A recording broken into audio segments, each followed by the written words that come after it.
What's up, guys? How are y'all?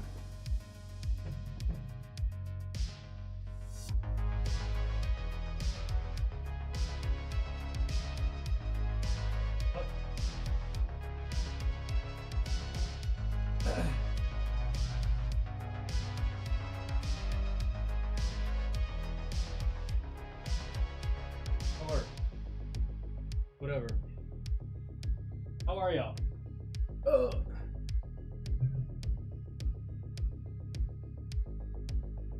Yo, Jeff, Kat, Ashley, Moose,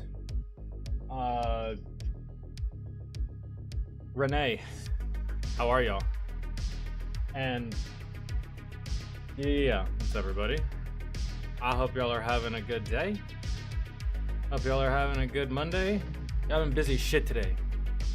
I almost didn't even go live. I almost said fuck it. I'd never go live this late in the day. But got done with everything. My niece is occupied doing other shit. We're good. So, what did we miss? What have I missed?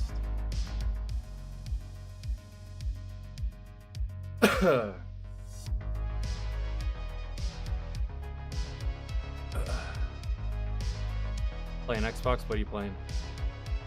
I've been playing a shit ton of The Division. They released a mobile version called The Division Resurgence. It's just like the console game, just on mobile. Hella fun. I've been I got everything I wanted, so I just went to the dark zone and I've just been being a menace. I just kill people for no reason. Whether they have loot or not, I don't care. I'm killing you.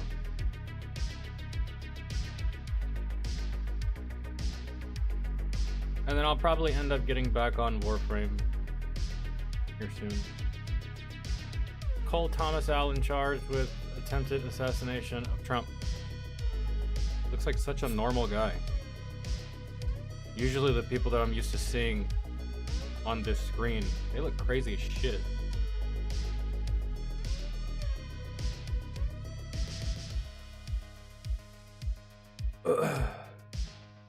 I need my glasses, I can't see y'all.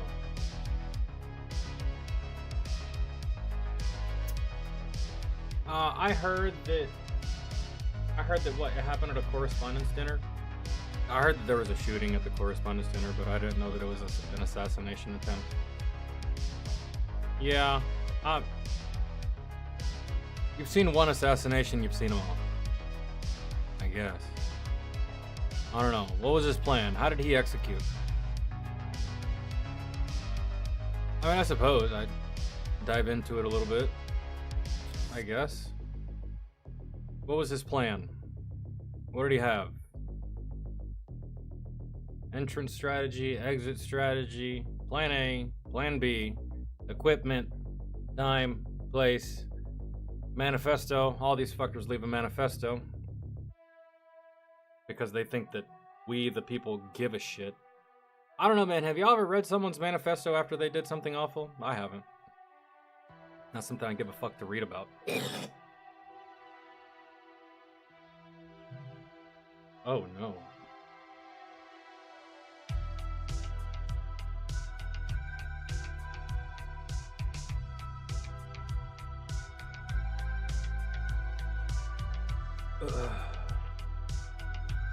You're on Skyrim?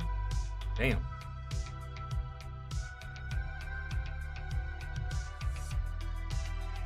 Yo, Skyrim players can never complain. This game has given y'all close to damn near almost 20 years worth of entertainment. And if you ask me, that feels like money well spent. That World of Warcraft shit that has stood a test of time in like a crazy way. Because dude, Skyrim and World of Warcraft, these games, Diablo, these games have existed for quite some time now.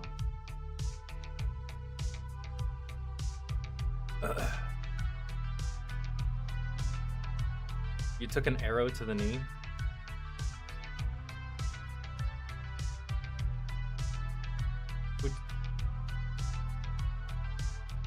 What do we get started with today? Let me pull up Discord. I ain't even pulling up Discord on the computer today. Excuse me.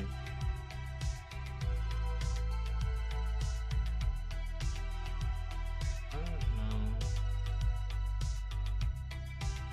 Okay. Alright. So we got... I kind of want to do that one first.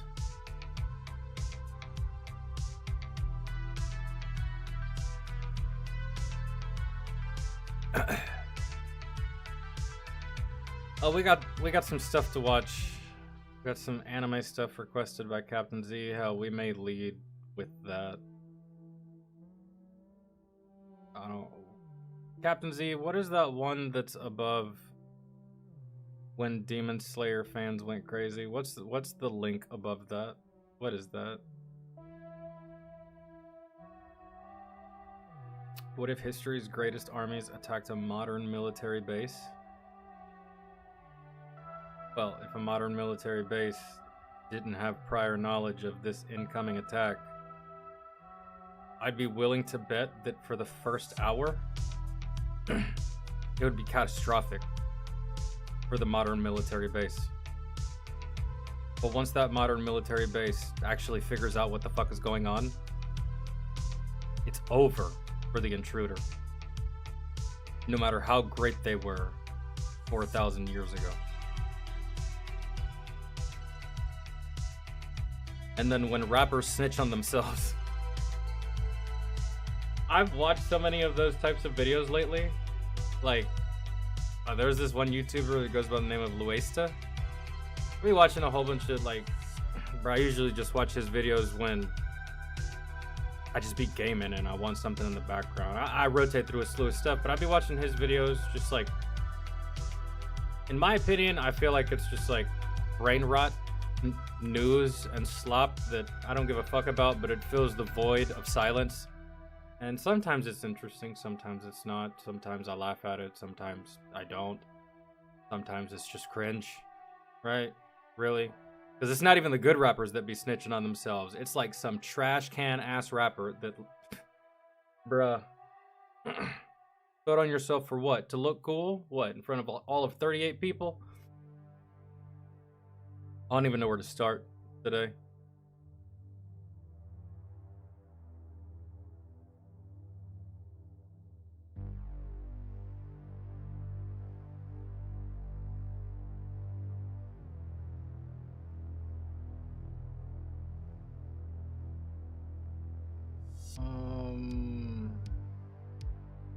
Christian, what's good?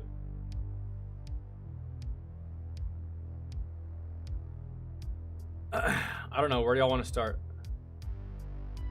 Some of these people ain't here. But the good thing about doing stuff on YouTube as opposed to doing stuff on Twitch is I don't have to wait for y'all to get here on YouTube. Y'all can just watch this back if y'all miss anything.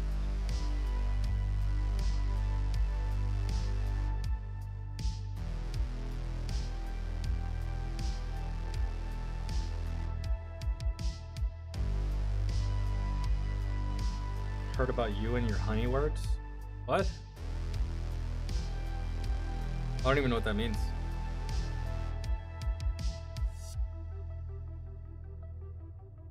Captain Z, are you here?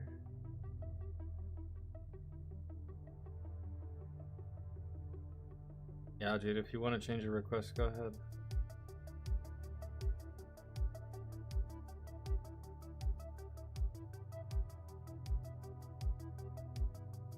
Start from the beginning? Yeah, I suppose I could.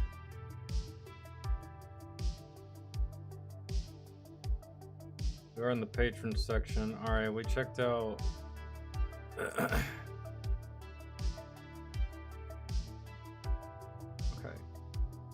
You know what? I am gonna pull up Discord on my PC. I doubt it causes me to drop frames. I hope not, but we'll see. I think that was just a one-off last time, and I doubt it was Discord, but...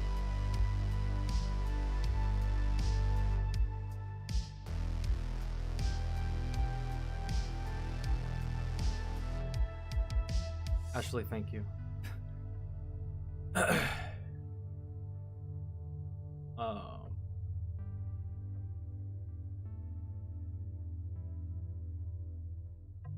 know what? No, I'll just wait till Captain Z actually. No. Ugh. Fuck. Whatever. Fine. I really want to click on that link and see what it is. Take your advice and start from the top before we left off as far as patron stuff goes.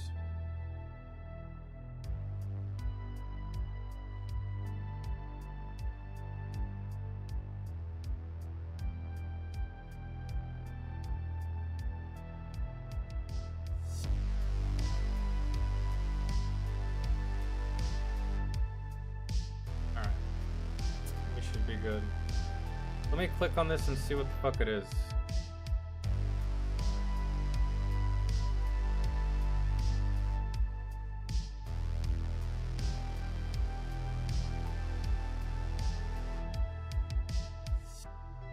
What is this?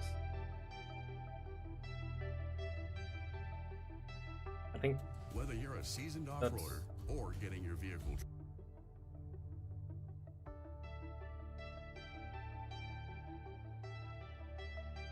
Oh, okay.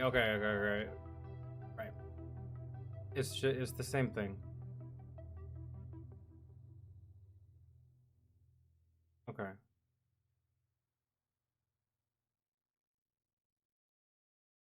Well, if that's the case, there's multiple requests in here from Captain Z. From Captain Z.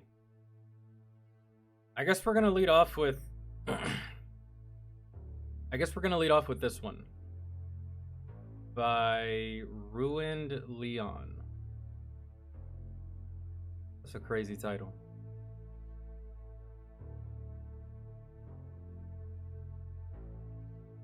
I haven't seen a title this egregious in a while.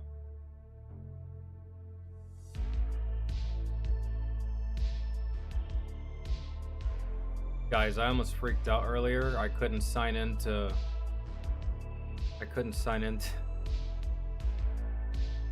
I completely forgot how to sign into my fucking Streamlabs today for some reason. I don't know. I do it every day. I do it all the time. But just for some reason today, I forgot everything. Couldn't figure out how to log into my Streamlabs. I don't know what prompted me to tell you that.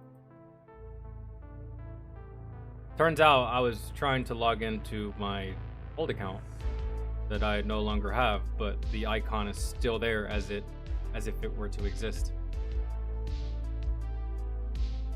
Yeah, I think so. Maybe I got too stoned.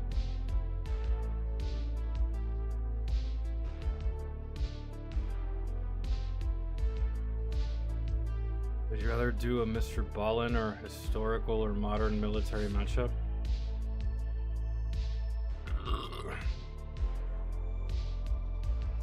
I don't know, man. Just nothing that's like an hour long. You know what I mean? Nothing too crazy. I'm kind of interested in the modern military matchups, to be honest, but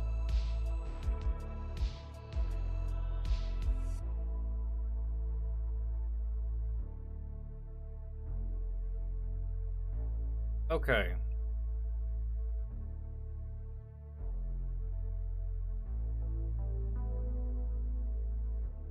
So much to unpack here. It's kind of wild.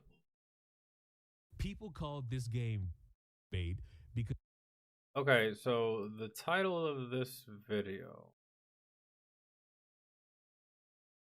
God, dude, this is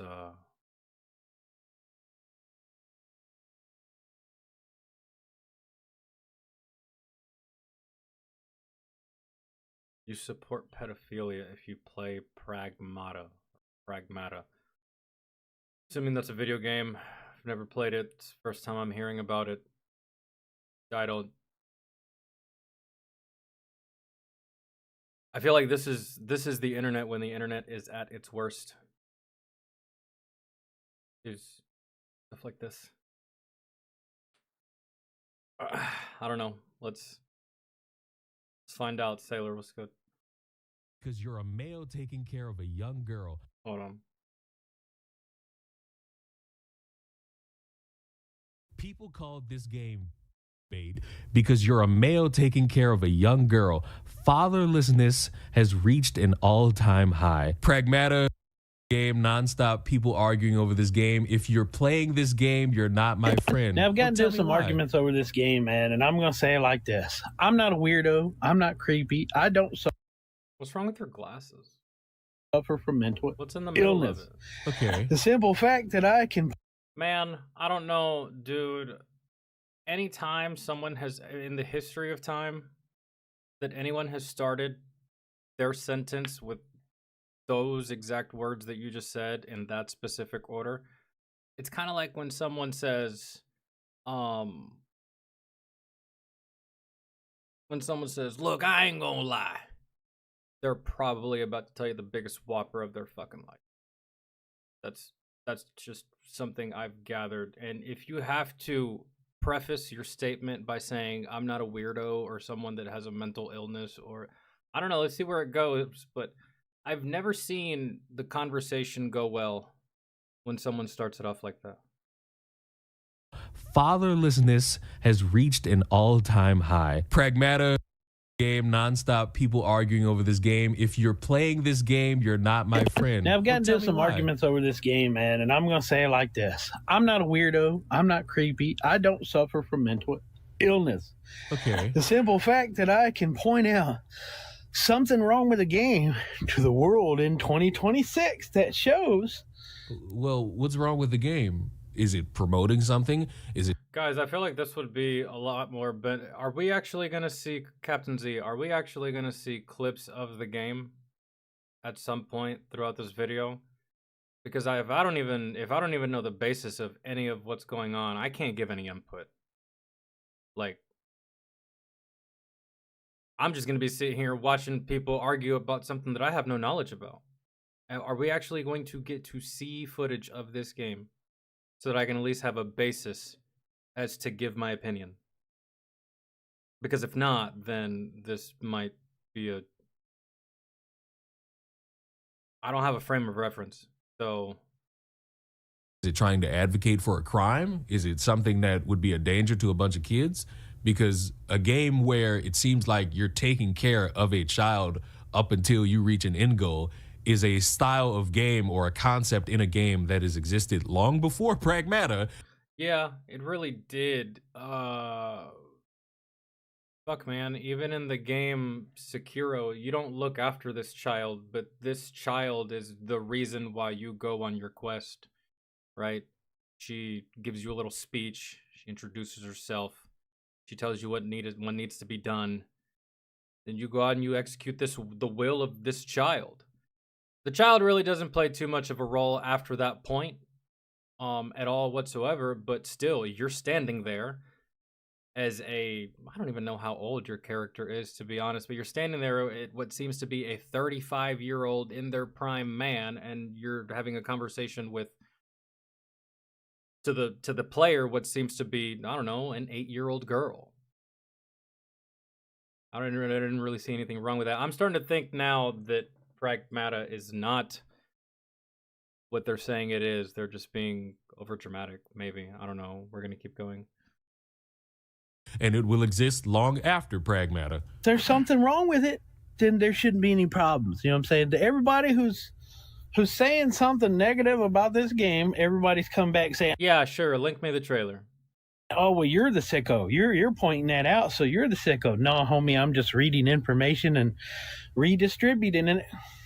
Yeah, but have you played the game? Because it would be better if you've played the game. You can partake in something and not support whatever thing is saying it is, right? Like, reviewers are going to play it, right? Content creators are going to play it, and then you play it, and if it turns out to be that, then yeah, you have a case. But like, in fact, I'm just reading and I'm just telling you guys. Yeah, what are you reading actually? Well, what's the information? Let me get a little information out you, big man. The fact of the matter is that in 2026 is almost legal. I mean, at this point, I'm seeing naked pictures of kids on my internet, on my tablet. Why? I do not. I don't. Ever. What do you mean?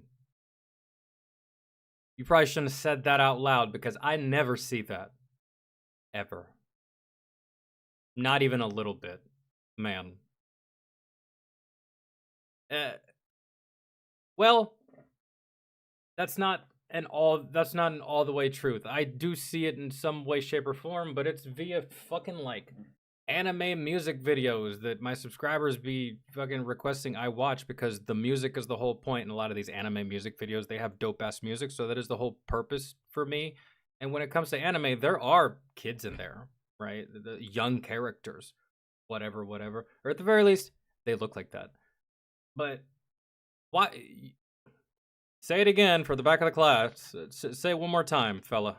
Little information out you, big man. The fact of the matter is that in 2026 is almost legal. I mean, at this point, I'm seeing naked pictures of. It's not really almost legal, and the fact that you're normalizing it that way, it's not almost legal. It, brother, you're not making yourself look good, actually, and oh no, it. Kids on my internet, on my tablet. I see it on Instagram, on YouTube. Now hold on there, buddy boy.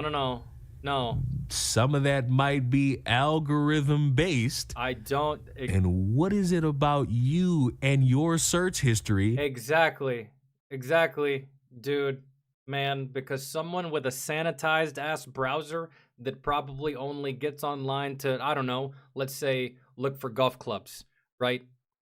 The algorithm in no way, shape, or form would even begin to think to send that shit in that person's direction.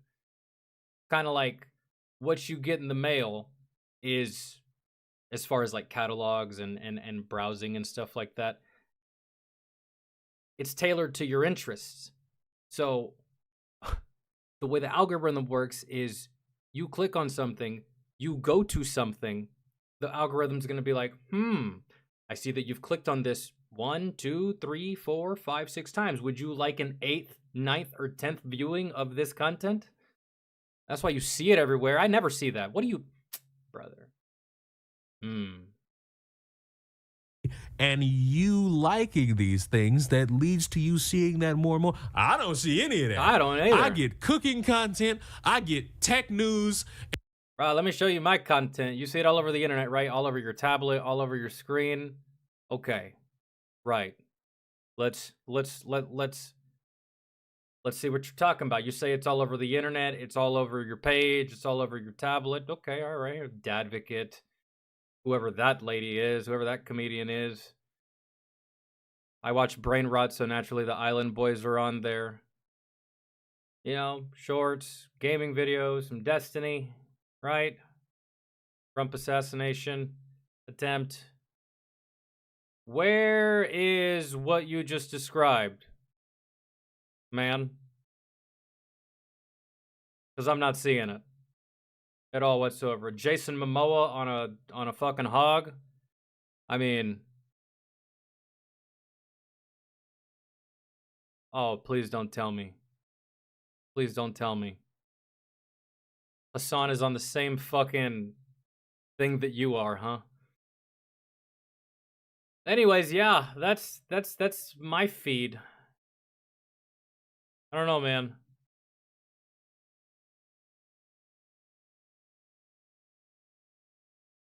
And I get weird aspirations about people in sneakers. I don't get none of this. So maybe you are attracting us to figuring out what you are spending your time liking at 3 o'clock in the morning. YouTube, on Twitter, there's all kinds of naked kids going around. And it's not me. Trust me, I don't have nothing to do with that shit. That's always the lie. It's all. But like,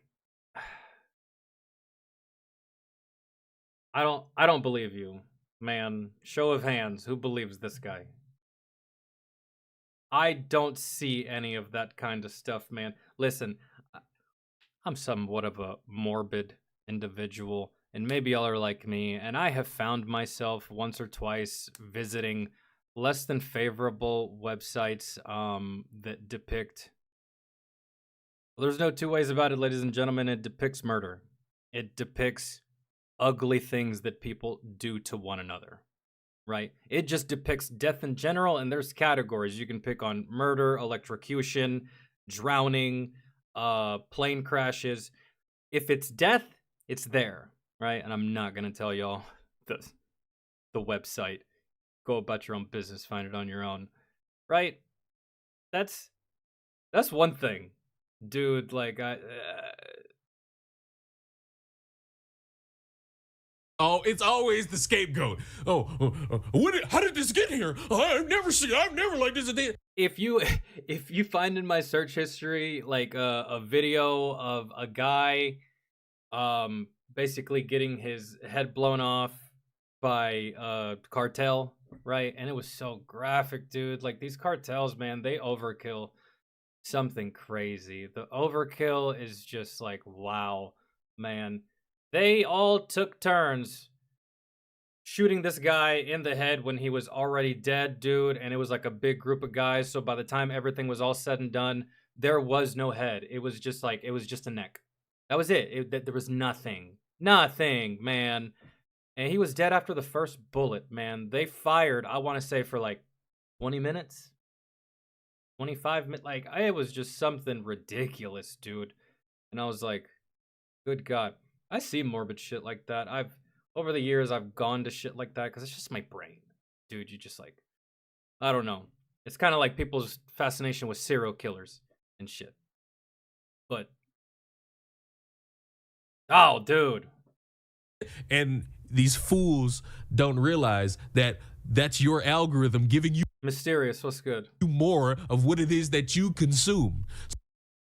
And Leon is right, man, because there's some stuff that I flat out won't even click on because I just know that if I click on it one time, my feed, nothing but that. And it's just like, nah, I don't want my feed to be that, so maybe I'll click on that later.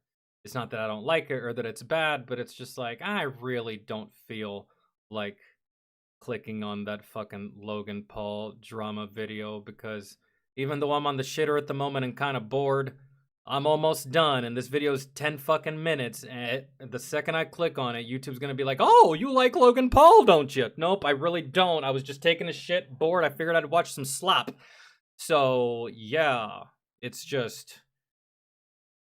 So we might have to get a little look at that hard drive, little buddy, because you might be somebody I don't want to... Yeah, and even if you click not interested, it's only a matter of time before it comes back. And it's back on your feed, back on your algorithm, yada, yada, yada. That's why you guys see a lot of ASMR periodically on my feed. When I scroll through my feed, just check my YouTube feed. Sometimes you'll see ASMR in there because that shit helps me sleep sometimes. Not always. Sometimes I'll turn it on.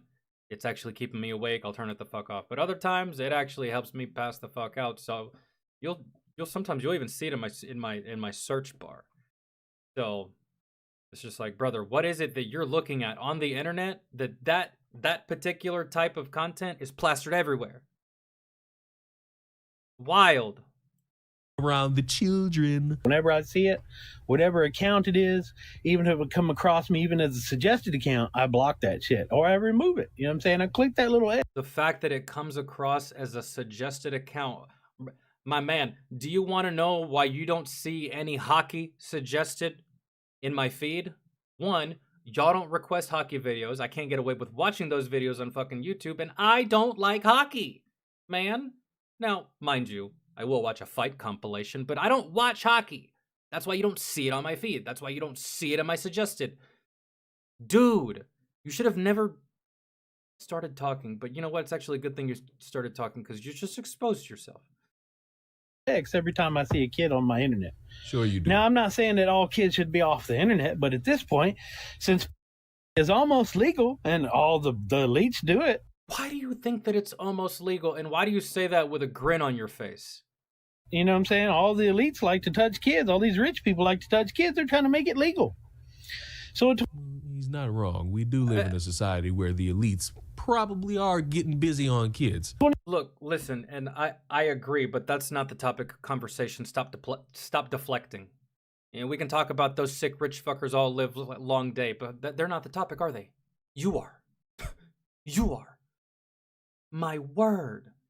2026 when But what does that have to do with the video game? Capcom came out, and Capcom Sony, these Japanese people come out with this game called Pragmata, where, and I get it, I see their side of the story. I see how they're trying to pursue in a game of a daddy-daughter duo, of how a Marine has to take care of a little robotic child. And I get it. But the thing is, how in the world did you make the mental gymnastic reach from that to pedophilia? You know, it's almost like pedophilia was at the forefront of your mind before this was even a thing, and this just activated your trap card. And you told on yourself, man. 1, gross. 2, shut the fuck up. Shut up. At least that's what your lawyer would be saying. is that these parents are already mad that you can't see up the girl's skirt. These parents are on. Well, wouldn't that be a good thing? How do you know that the pedophiles are mad?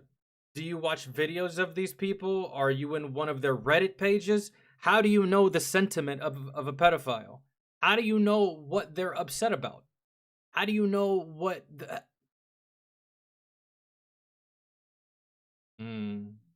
I mean, generally speaking, I could that would make sense. I could understand that, right? But you say it as if you know. I could probably make that conclusion. Oh man, yeah, some of these pedophiles are actually probably mad that young-looking characters are covered, right? But you said it almost like as if you had first-hand knowledge, like, yup, I was in a group call with these motherfuckers yesterday, and they were airing out all of their grievances. I don't associate with those people. Not even to pull information that could make them look bad. Not worth it. It's not worth the bad look. That you can't be allowed to see up a child's skirt. That's a good thing. Yeah. Good on the game developers if that is something they made sure nobody is allowed to do, because even though you're selling a product to people, individuals in this world will take it into a weird direction, and they are weird. Look, I'm not gonna lie. I used to play Marvel Rivals, and when Emma Frost came out, naturally, when I was playing with the character, I took the camera and went underneath, right? It's just what I did, man. I'm not perfect. But Emma Frost is not 12, and she's not depicted like that. And she's just not that. You know what I mean? You know what I mean? Does that make sense? Okay. All right. But that's not necessarily the game developer's fault. No. They're coming up with a story that they want to show to the people. They want people to buy. And I think that's a pretty cool ass story. A Marine take what he just mentioned that Pragmata is it Pragmata or Pragmata? That's actually a pretty intriguing storyline there, if you ask me. But hey, I'm a true gamer that doesn't have pedophilia at the forefront of my brain when it comes to everything. So naturally, it just sounds like a good game to me. Into. It's not their fault that weird motherfuckers will buy the game. The only way that they could stop that is if they region lock it, or somehow, some way, if they self-report themselves, much like how you did a little bit earlier. We live in a society where they end up in jail. Reddit and other platforms like TikTok and YouTube, they are out here on Facebook. Like, I don't know what happened to the laws or whatever, but these have found a way to be on the internet every day. And that's a problem. That is a problem. Every day. Now, the last person I met that was confined to home and couldn't go outside without taking a lie detector test, he's not allowed to be on Facebook and TikTok. You know what I'm saying? They all know he's going to do it again. So they... That sounds like, wait a minute. Earlier you said that it's becoming more legal, yet you're giving me an example as to how that's not the case, where they get repercussions, man. It's not the repercussions that I believe they should get, but it's repercussions nonetheless. And do the elites suffer the same repercussions? No, they're elites. Get over it. That's life. That's just the way that is. But with you and all this stuff, a guy apparently can't go outside without admitting to a lie detector test. That sounds like a harsher world for people who deserve a harsh world. That sounds like a good thing. He's not allowed to be on there. So what I can't figure out is why the rest of the people get to be on TikTok and Facebook. That's what I don't understand. You know what I'm saying? So the point of the story is, man, that How would you stop people from using the internet? I mean, I know like on a specific case of a specific pedo, the judge could say, "Oh, and by the way, you're banned from using social media." But like as a blanket thing, I don't even know, man. Like that would be such a pain in the ass to enforce, and that would be a lot of money going into. Is it really worth it, man? Protect your kids when it comes to online, and protect yourself. I don't even know how that would go. I don't even know how you could even. How do you even stop people from getting on the internet? You know what I mean? Like, there's a lot of people in this world who have good heart and generally want to play this game called Pragmata for the daddy-daughter experience, which is what Yes, there's Yeah. a lot of people who've been enjoying it. Yes. they're trying to portray in video games. But in the year 2026, now I feel like everything that is happening here is just giving Pragmata free press. Because we're gonna watch the trailer to this game in a second, just so I can have a full understanding. But this is nothing but free press, because people, I guarantee people are gonna play this game. They're gonna see that everything y'all are saying is bullshit, and more people are gonna find out about this game than if y'all would have never said anything to begin with, really. Which, not that y'all were trying to bring down the game or anything. Y'all were just trying to bring forth an issue that y'all think is a problem, but at your own expense too, man, because again, you really did just tell on yourself. Really. Like there's no way. There's no way. America government seems it's okay to touch kids. So Red Hood, what's good? Greetings to everyone that has just recently arrived. because they're not doing nothing about it, to be honest. They're not doing shit. They're not doing shit about it. So I feel as though we're confusing or trying to combine two things. A video game with a daddy-daughter concept somehow has spurred on you to start talking about the dangers. And while the dangers of Is a real thing, it just seems way off the beaten path of where this game is going and what this game is and how it is being portrayed to people and how the game even plays and how the story develops. Like, I don't know, man. It's just like y'all came out of left field with this shit, it feels. exist, and they do definitely need to be addressed. And we do have examples of certain situations where you would want justice and it's not seemingly coming ever in this lifetime, and it needs to. How are you trying to combine these two things?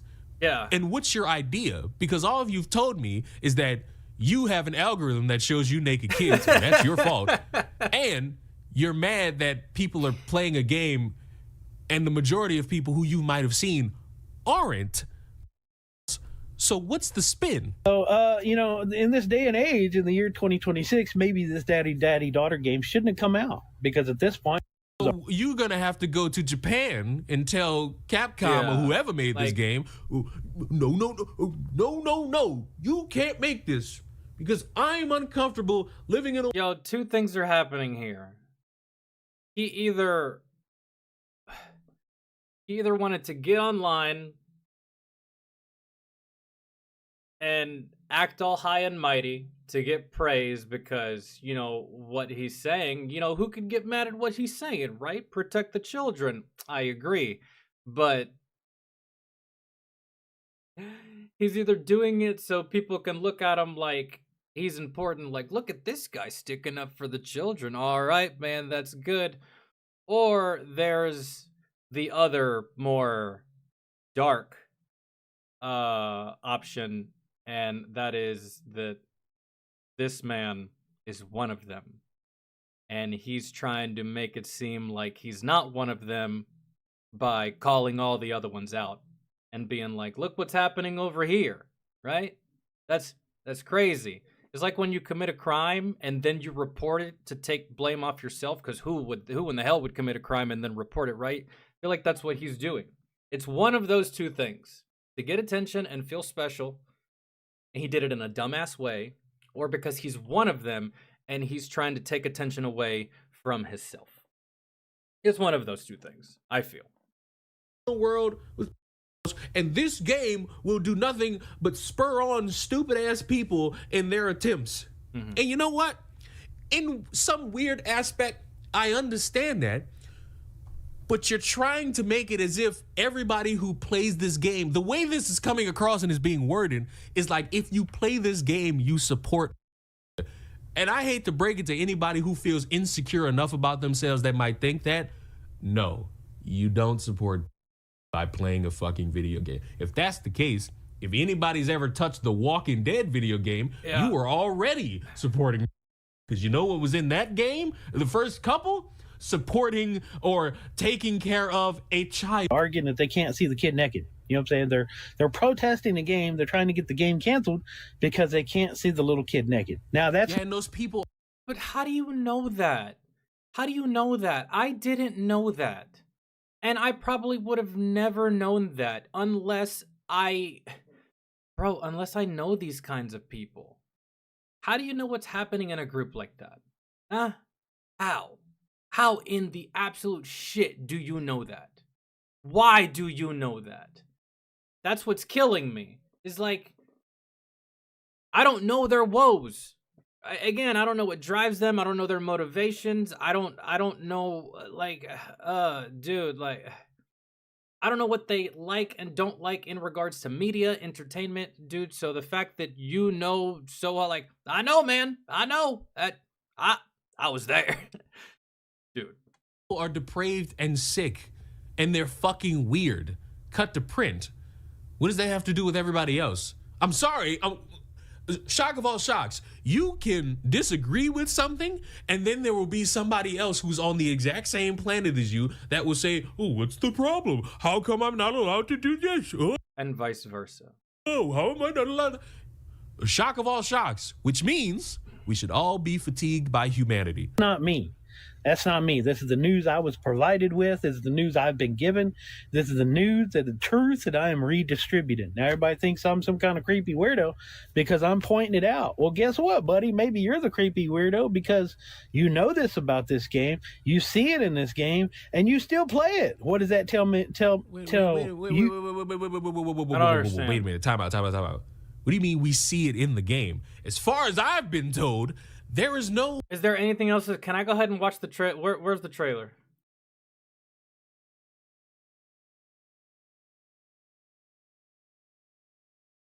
No. I do not want to watch gameplay. Give me the trailer.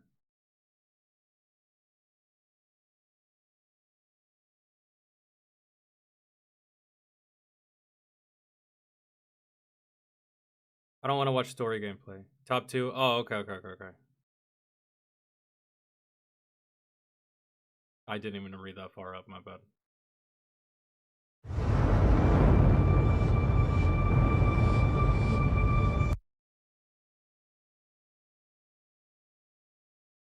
Hold on.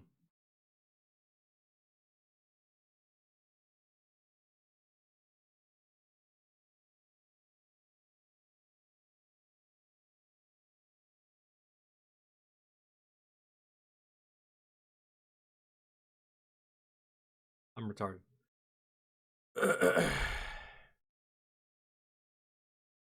Okay, let's see.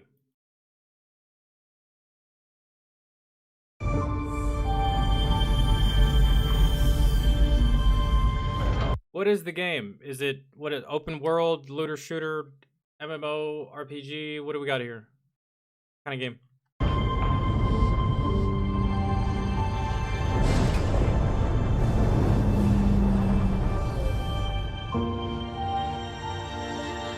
Capcom. You just gonna stay here when this is all done? What do you want? I want to go to Earth. What the hell is going on here? And why are these things trying to kill us? While I was preparing to depart for Earth, the moonquake struck, damaging Edis. Enacting attack protocol. Permission to commit acts of controlled violence granted. You gotta be kidding me. I'm calling it. You'd make a lousy friend. We'll shut Edis down, and then we'll head to Earth. Let's do our best. Those are some tanky fuckers. They look like bullet sponges. Yo, and actually, now that we're on this topic of like an older character, a younger character, there was a DLC in Warframe. I think it was called Jade Shadows or something, where Jade is the first Warframe to actually become pregnant, I believe. Or the first one to actually give birth to a Warframe, like a natural birth to a Warframe. And you, as the stalker, have to take the baby and literally run with it through gunfire, through motherfuckers trying to kill you. And you're literally just going, man, just going, holding this baby, fighting off this fucking horde. And yeah, all that for this little fucking thing right here. And not goddamn once did fucking pedophilia ever pop into my fucking head! You idiots! What are we talking about? I hope y'all feel fucking stupid, because you are fucking stupid. Actually, I'm just actually starting to get mad now. There's like a delayed reaction in my... Now that I'm just... Oh, fuck me. This looks pretty dope, though. Third-person action shooter. Action shooter, bro, let's call it what it is. Shit's a looter shooter. And looter shooters have action by default. That's an intrinsic, so yeah. I do like looter shooters, like one of my favorite genres. That looks like a lot of loot. I decide my own way. And I'm going to Earth with you. We're a team, right? A whole new life. This We're looks like a combination of a Titan from Destiny and a pilot from Titanfall. That's just what the aesthetic of this guy, this main guy with his armor and his helmet, that's the vibes it gives me. a team, right? A whole new life. If you're ready. Okay, then let's go. Together. That's cool. Maybe you can level up the little girl and she provides like cool skills and passives and intrinsics to your character and your playstyle. Maybe you can accessorize her the same way you can your own armor, and maybe you can give her powers too and level her up as well. There's no way that's not the case, right? That would be kind of fucking lame if it wasn't. I'm sure that's the case, though. Oh, yeah, it actually does. It actually looks more like that than the other two that I mentioned. Yeah, the Anthem. Yeah, from R.I.P. Anthem. That's crazy, man.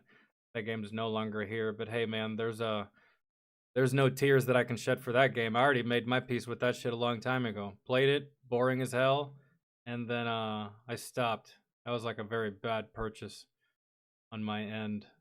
But all right, let's finish.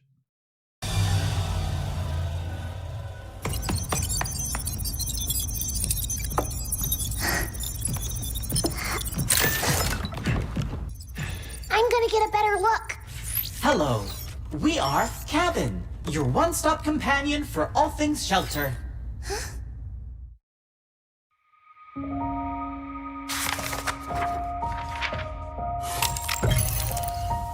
Raids? Raids? Yeah? No? What is it? Man, this seems like something that's only on PC. It's already out.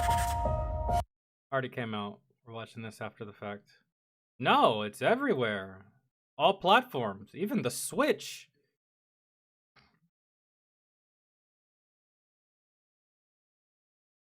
How much does it cost? I don't want to turn my Xbox on though, man. Me and my Xbox don't really have a good relationship. Me and Xbox don't really have a good relationship. We haven't had one in a while. So many good games on mobile, and I don't play on my phone. I play on a big ass tablet. And then I don't know, man. If I want to play Warframe on my PC, it's there. I can run Warframe on my PC. I doubt I'd be able to run Pragmata on my PC. There's no way. There's a lot of games I can't run on my PC. But I really don't want to turn on that Xbox. But maybe I will.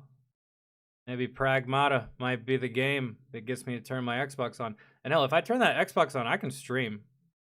I won't be using a face cam for any of that shit, but I'm sure y'all get over that. Y'all see my face enough. But I don't know. Yo, Jonathan, member for 25 months? Good lord. I appreciate you, dog. Thank you so much. Have you seen the Metro 2039 trailer? I have not. You want to give it a watch? I'm down. Thank you so much for the 25 months. That's of epic proportions, man. Not many of you, even on the Twitch side, have been a member sub for that long. It's for the current Xbox One only? What, Pragmata? Nah, it says PS5 and Steam and Nintendo Switch right here.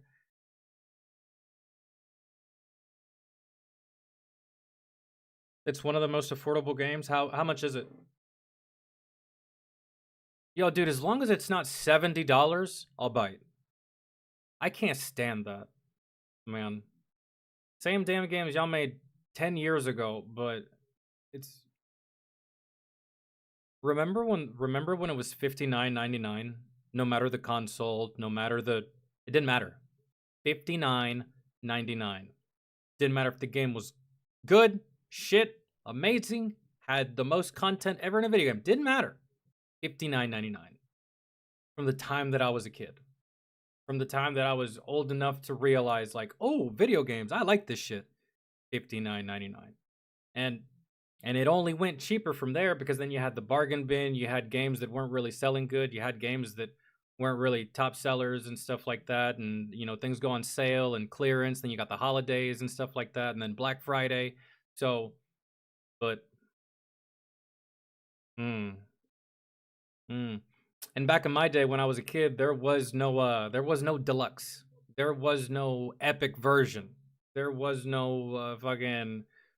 You didn't see these companies doing the same shit that Bethesda did with the duffel kerfuffle. You know what I'm talking about? It was just like, you guys are getting a goddamn game. That's what y'all are getting. A full-fledged, fully functioning, fully complete, from beginning to end game. It's all any of us really cared about. Really. This looks fun.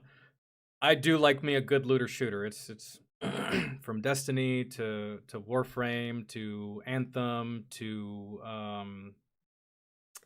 Outriders.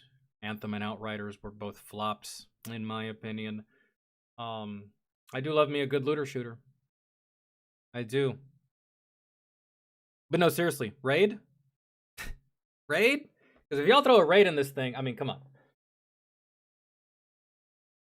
I do like me some good raids, maybe some good raid mechanics, maybe some cool raid bosses, and some cool loot to go along with it.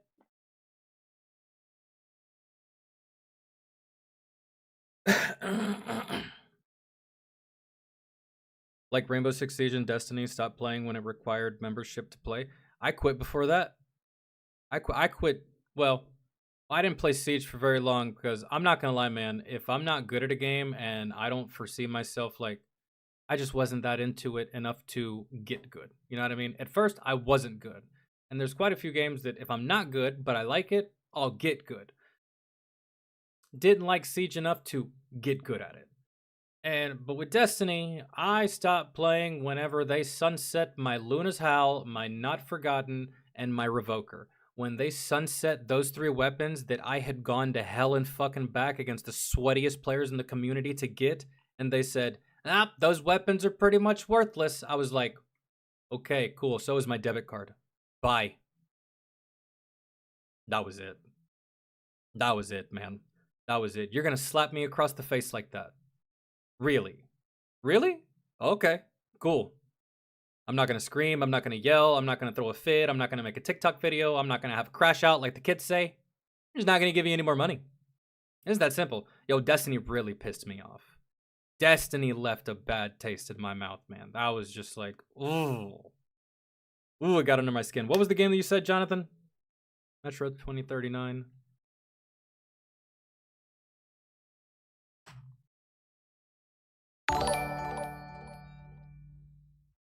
Yeah, I'm here.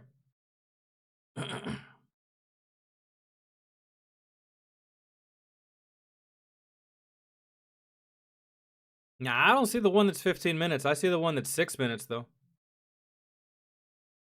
Yo, is this another looter shooter?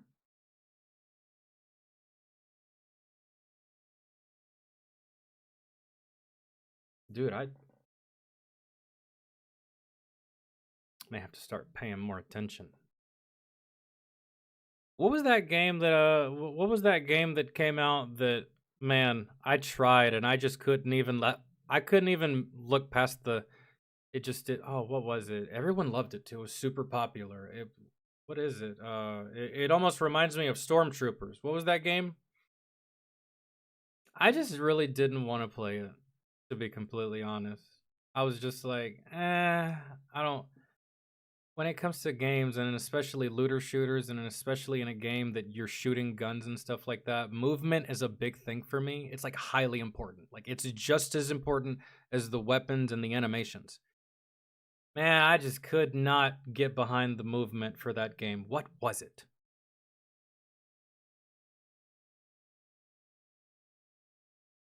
I can't remember. Somebody will probably tell us in a second.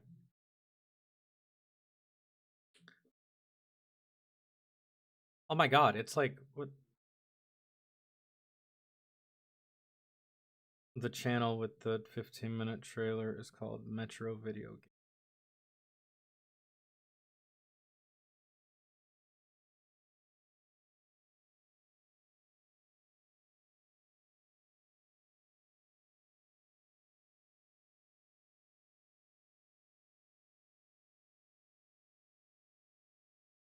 Just gonna go to their channel.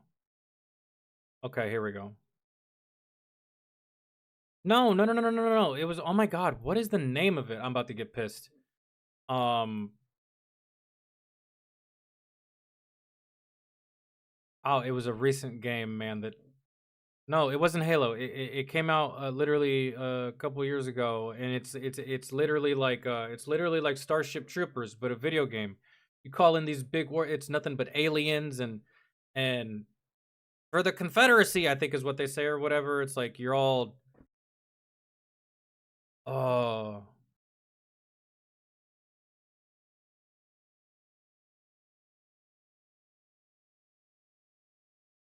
Watch, I'm gonna type in what's the game that's kinda like Stormtroopers, and it's gonna tell me. Helldivers! Holy shit! That! I knew it. I knew it was gonna say. I knew it was gonna give me the answer. But I really wanted to use my brain. I really wanted to conjure that memory. Like I knew of this game, and yeah, this game, man. I saw gameplay, and it looks cool, man. It really does. And the game was probably good, but I saw the way the movement was, and again, like I was talking about earlier, movement is important to me. If the movement is clunky and it's like kind of blocky, or just like, or if I just don't feel it, man, it don't matter how amazing the game is. It's just like I never got around to Helldivers. I'm sure it was fantastic, and I believe y'all that it was, but yeah, I don't know, man. Okay. Good. Jesus.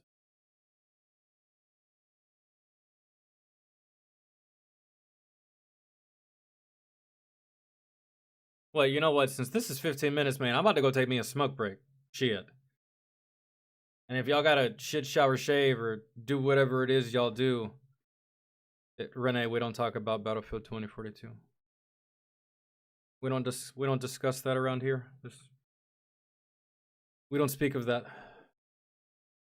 Don't even say the name. You might conjure up some dark fucking voodoo and Battlefield might be like, they said 2042? They liked it? But thought they hated it, but someone just mentioned it. We should do it again. No. Let's not even bring that up. Because that shit. Whosever idea it was to get rid of the class system in Battlefield 2042. And you know what's the crazy thing about Battlefield 2042? Is they never fixed what people hated about it. They just said fuck it and went on to Battlefield 6, which, hey, I don't blame you, but that clip. Let's get rid of the class system and let's fucking put in heroes like Overwatch and Apex Legends. So stupid, dude. Like, oh, what? I don't understand. Let me put something on so y'all aren't sitting in silence. Triggered my PTSD a little bit with the the fucking Battlefield 24.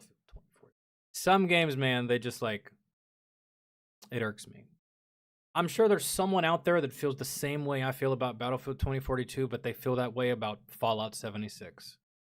They may even feel more strongly about 76 than I do 2042, because I just lost a little bit of money on the game. Some people lost more than that. Let's see what we got here.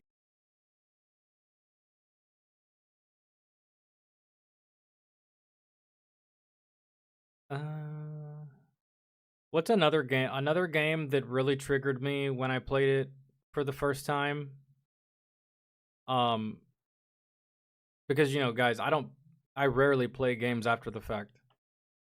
You get one chance to impress me. I'm not coming back 8 months later because you fixed the game. Fuck you. But another game that really pissed me off at launch when I played it for the first time was Cyberpunk. Man. Cyberpunk. Ooh. That game got under my skin. The first time I played it, I was like, dude, y'all straight up lied about all of this, man. Y'all fucking lied. Y'all sold us Keanu Reeves, man. Y'all didn't sell us Cyberpunk. I don't see Cyberpunk. I see a more garbage version of GTA. What y'all sold us was Keanu Reeves. Yo, where the fuck is my shit?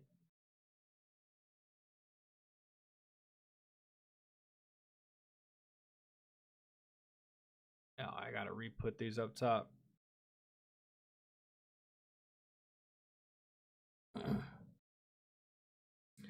What's the game where you're trying to take out the cartel where you got a 4-man squad running around? Oh, that was Tom Clancy. That was Wildlands, right?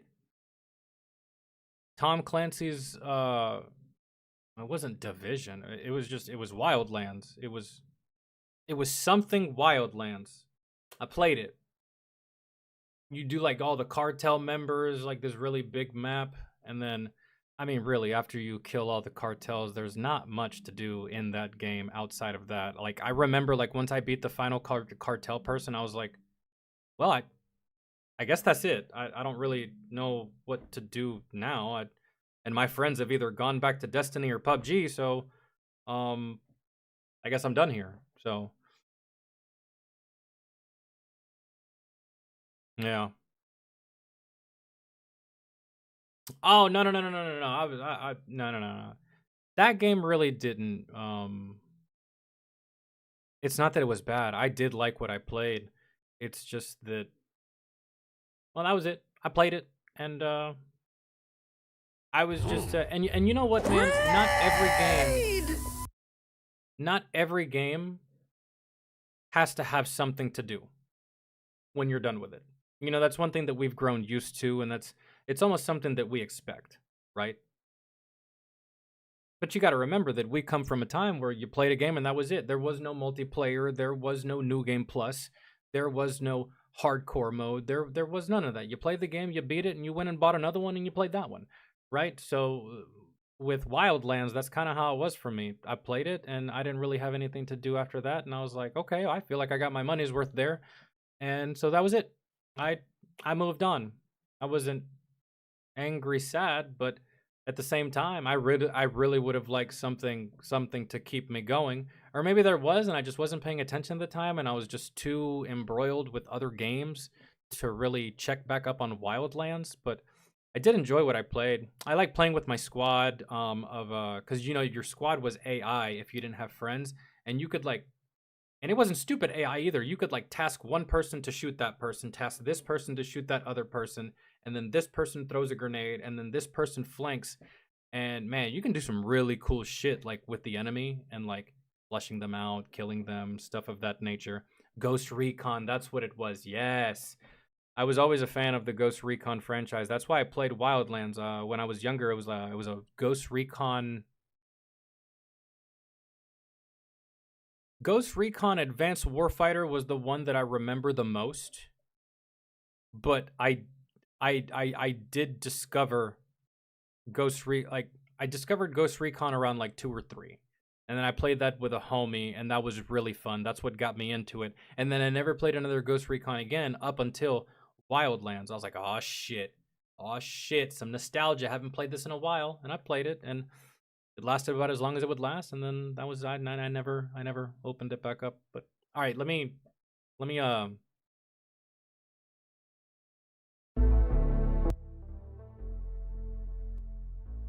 talk about video games all day. I'll be right back. Yeah. Oh no, not again. Oh no, okay, we're good. Here we go.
All right. Are we still in little mode? I think we're just gonna stay in this scene right here, just because we're watching gaming stuff. Y'all don't really need to see me all that much for that. Hell, y'all don't even have to see me, period. But make sure it's still there. We're still in the right. We're fine right here.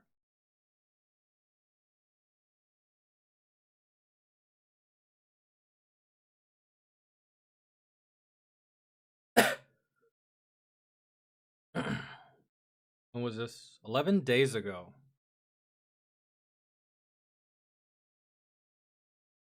Oh, this is a 4A game, huh? Not even AAA. 4A. I'm actually more excited now. Let's see what quadruple A gaming has to offer. Because that's what that means, right? 4A games plus Deep Silver. Because I've seen what AAA development has to offer. Well, we just spoke about it. What this has to offer. I'm hoping it's a looter shooter. Man, if that's the case, there's quite a few new looter shooters on the market right now that's one of my favorite genres, man. I do like playing other genres too, but it is my favorite. Not really, man. It's either looter shooters or fucking Fortnite with my homie. Outside of that, I don't play much. But it will be fun to expand like I used to. Damn, we get it. You gotta be 18. Shit. No, never mind. This might not be quadruple A development. That just might be 4A Game Studios or whatever the hell.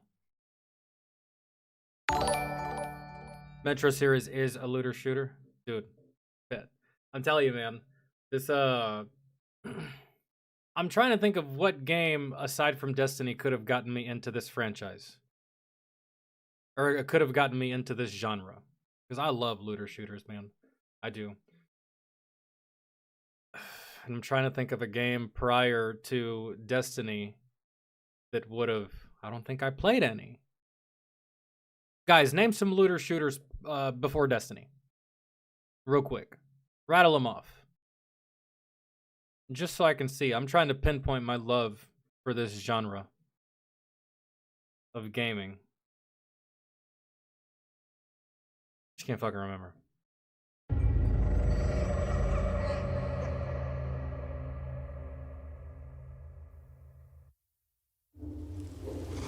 Is Halo a looter shooter, though?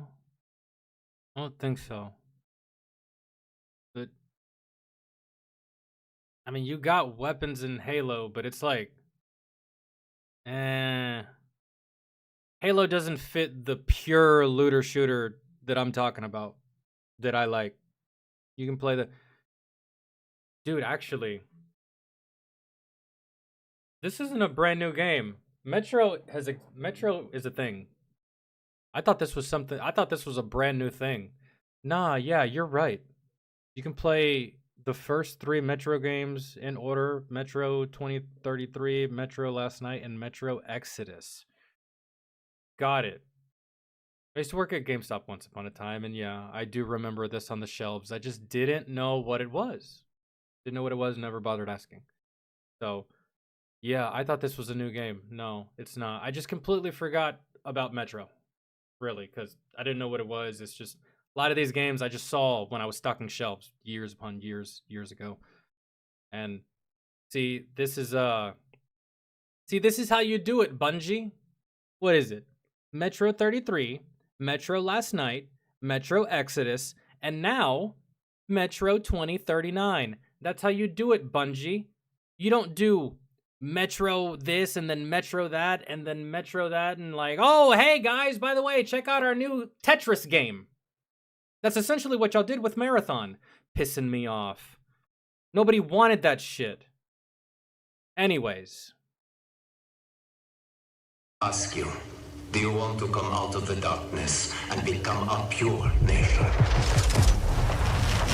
I ask you, are you ready for great changes under the guidance of a great leader? If you are, then wake up and open the door for the Novorite. Wake up, wake up, wake up. Bro, I was literally gonna say that sounds like some shit Hitler would say. It low-key almost sounds like...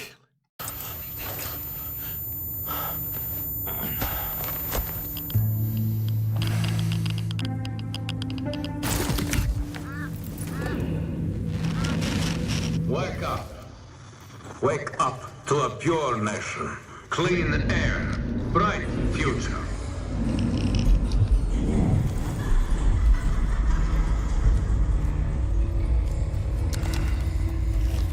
Yo, in like 2 or 3 sentences, can y'all paint the world of Metro real quick? Is this game following what's already been established in prior games over the years?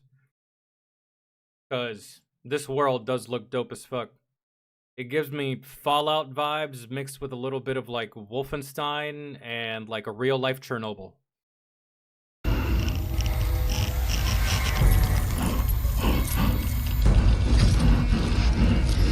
Oh shit.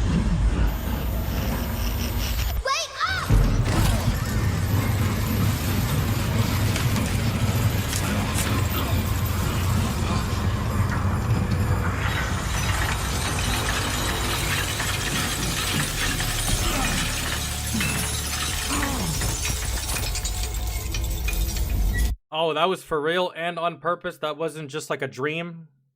Fuck.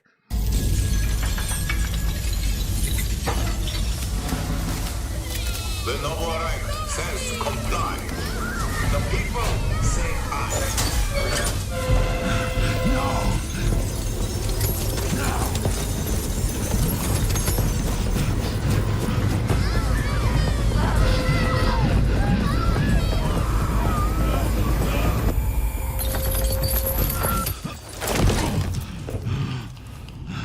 Fear not the enemy's threats, for the Führer hunter protects you. Where are they taking them?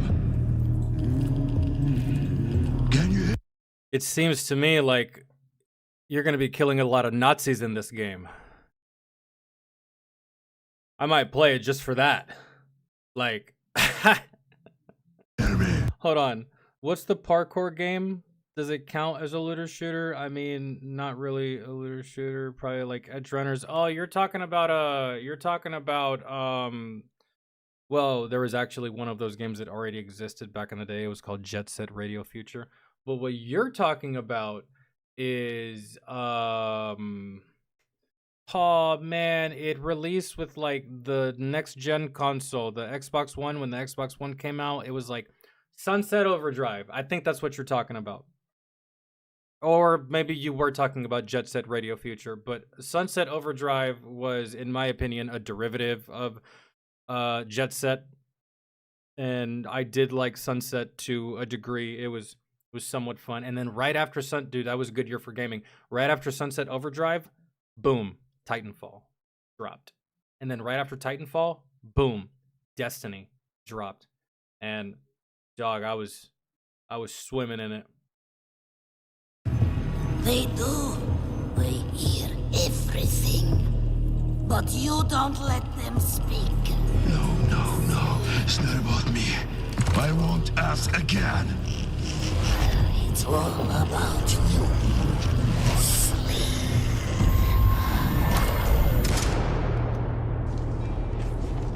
I don't think that did anything.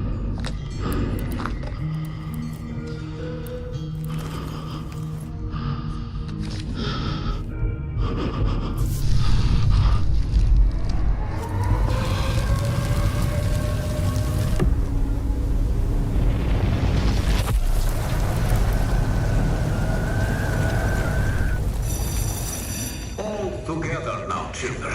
The Novak is our home. Either we destroy or we are destroyed. No one will mourn us if we die. Yo, end this fucking nightmare already and let me kill you. You're fucking with me. I get it. That's what I would be thinking in the moment. Like, dude, this blows. Is weakness. Our enemies have no pity for us. The enemy must be destroyed. The enemy must be destroyed. The enemy must be destroyed. The enemy must be destroyed. The enemy must be destroyed. The enemy must be destroyed.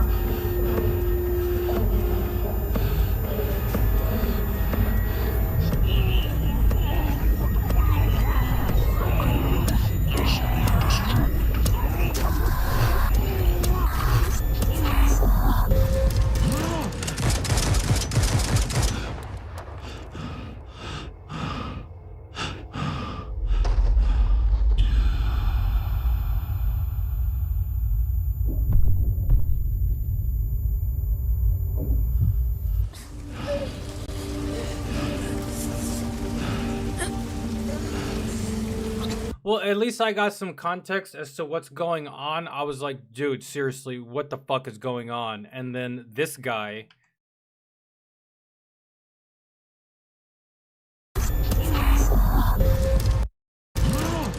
Yeah, the guy that they're something there can manipulate your brain, can make you see shit, can even quite possibly manipulate reality on some kind of level. And I kind of figured that when he pulled the trigger, it wasn't just at nothing, it was at something, but that's probably not real either. You're just seeing shit.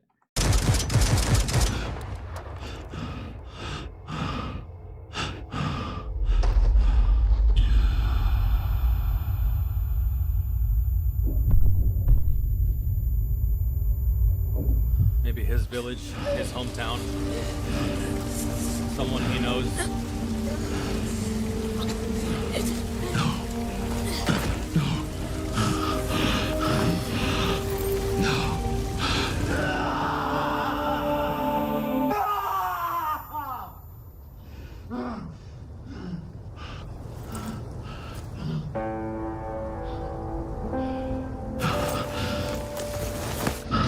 I feel like he just went through everything that just happened in that area. Maybe I'm wrong, but that's just what it feels like. Some way, somehow, he just felt everything of what happened there. The pain, the tragedy, the sorrow, the death. I don't know.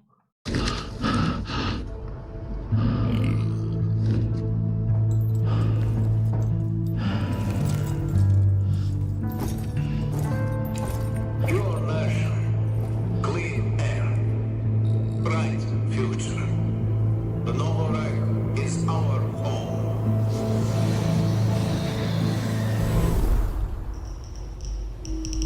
That radiation is something, huh?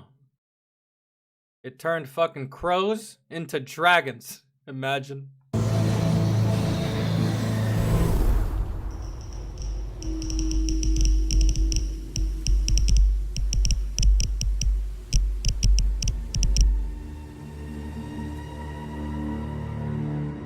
It appears that the devastation we brought upon ourselves was complete. Heaven, hell, and purgatory were atomized as well.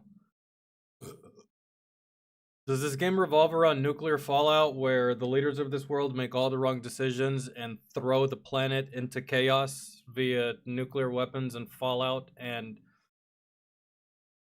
what's the plot?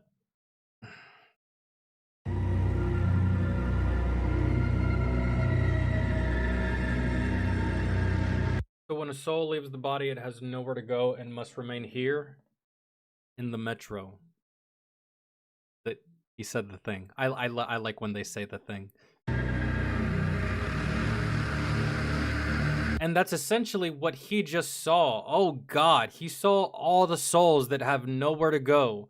Men, women, children, everyone that... Oh... And what I really want to know is, like, what is the plan and the overall end goal of whoever is perpetrating this? Someone's in charge. Someone is holding on to the reins. Someone is giving orders to other people. That's just the way it always goes. Through the history of time, it doesn't matter what it is. Everyone has a boss. Everyone answers to somebody. And when it breaks down like this, there is still a honcho somewhere, right? So... Thank you for joining us today as we reveal Metro 20. Yeah, but this is after the bombs fell. It's post-apocalyptic Moscow. The game series is dark and their goal is control. Right. I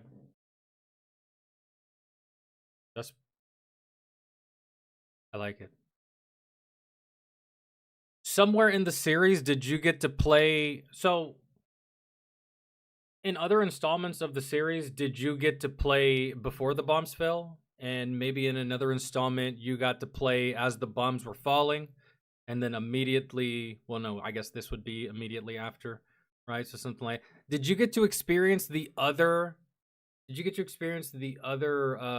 chapters of the lead up to this in prior games? I feel like that would have been a That'd have been dope. That would have been cool. Thank you for joining us today as we reveal Metro 2039, the next installment in the Metro franchise. We at 4A Games are really proud to show you what we have 4A Games. It's not quadruple A gaming. It's just, yeah, that's okay. It dawned on me a little bit after. been working on all these years. I know it's been a while since you last heard from us, but stick with us for a continued first look at Metro 2039. Man, speaking of games that I haven't heard from in a while, that I would love to see them do something, or maybe another installment, or maybe Army of Two. I know it probably wasn't the most popular game out there for people. It wasn't no like crazy successful hit or anything, but I don't know. I enjoyed that a lot, actually. Metro 2039 takes you to the dark heart of the Moscow Metro, where the last survivors of the nuclear apocalypse struggle to exist in the tunnels and subways of the ruined city. Hope is lost. The future looks bleak, if there is one. The underground factions and station... No. You should have that guy narrate everything. His voice is perfect for this, and especially for the setting of the game. Communities have all been united under one banner, the No Reich, led by a new Führer, the legendary Spartan, Hunter. So essentially a new world order. Führer promises a new life for the people up on the surface. In reality, they are trapped down in the metro, flooded with propaganda, misinformation, and fear. The people suffer under his authoritarian regime and the brutal belief, if it's hostile, you kill it. Our games explore what humans were before the world ended, what they became after, and what are they willing to do to live another day. The meaning has always been about preventing war. But now, war is our reality, and our message has shifted to be about the consequences, the cost of silence, the horrors of tyranny, and the price of freedom. You will explore these themes through our voiced protagonist, the Stranger, a recluse plagued by his violent nightmares, forced to undertake a harrowing journey back down to the metro, a place he swore to never return. But we must return to tell the story we want to tell. You can expect a much. But why is he going back? Hopefully that y'all go over that in the story. Why is he returning? That has to make sense. Otherwise, anything after that is kind of just like, you know what I'm saying? So, as long as you get that right. Darker tone this time around. A handcrafted, story-driven, single-player that campaign. Right there, man. The faceless children, that shit's fucking creepy. Where you'll feel the weight of the rotting world pushing down on you, forcing you deeper into your claustrophobic nightmares. We will go where the worst of humanity can be on a full display. The thing is, we are not romanticizing the post-apocalypse or making a theme park out of it. No, you're embracing legitimate horror of, yeah, I can fucks with it. Metro has always been a more tragic view on our actions as humanity.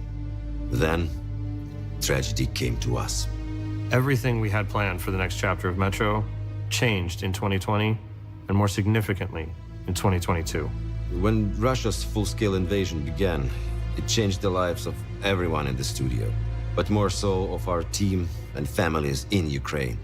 The war has shaped us, and we have changed the story to be even more about choices, actions, consequences, and what you have to pay to have a future. Reality forced us to take a different approach, told from a uniquely Ukrainian perspective. But this is still a Metro story in the Metro universe.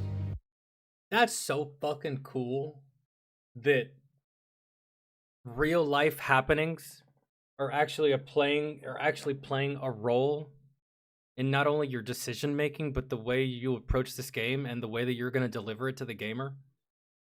I think that's cool as shit. We are a team of fighters, Kozackiego rodu. We will push through no matter what. Getting electricity from generators or batteries, power outages or sheltering from rocket and drone attacks are interrupting, but not stopping us from making what we deeply believe, what we do best. Of course, taking care of the family is the biggest priority. Sometimes you just put your head down and focus on work, but it's each other's support that keeps you running. Our studio was born in Ukraine and remains majority Ukrainian. But but our team has come from over 25 different countries. Despite this, we all work together with the Ukrainian spirit for our projects. Growing up in Ukraine, especially in the 90s, made us strong in many ways, not taking anything for granted, and Especially because it's cold as fuck always. understanding that ideas and achievements are something you have to fight for. And this grew into a mentality of courage, a mentality of pride. We have always been a studio built around one idea: make worlds you can feel.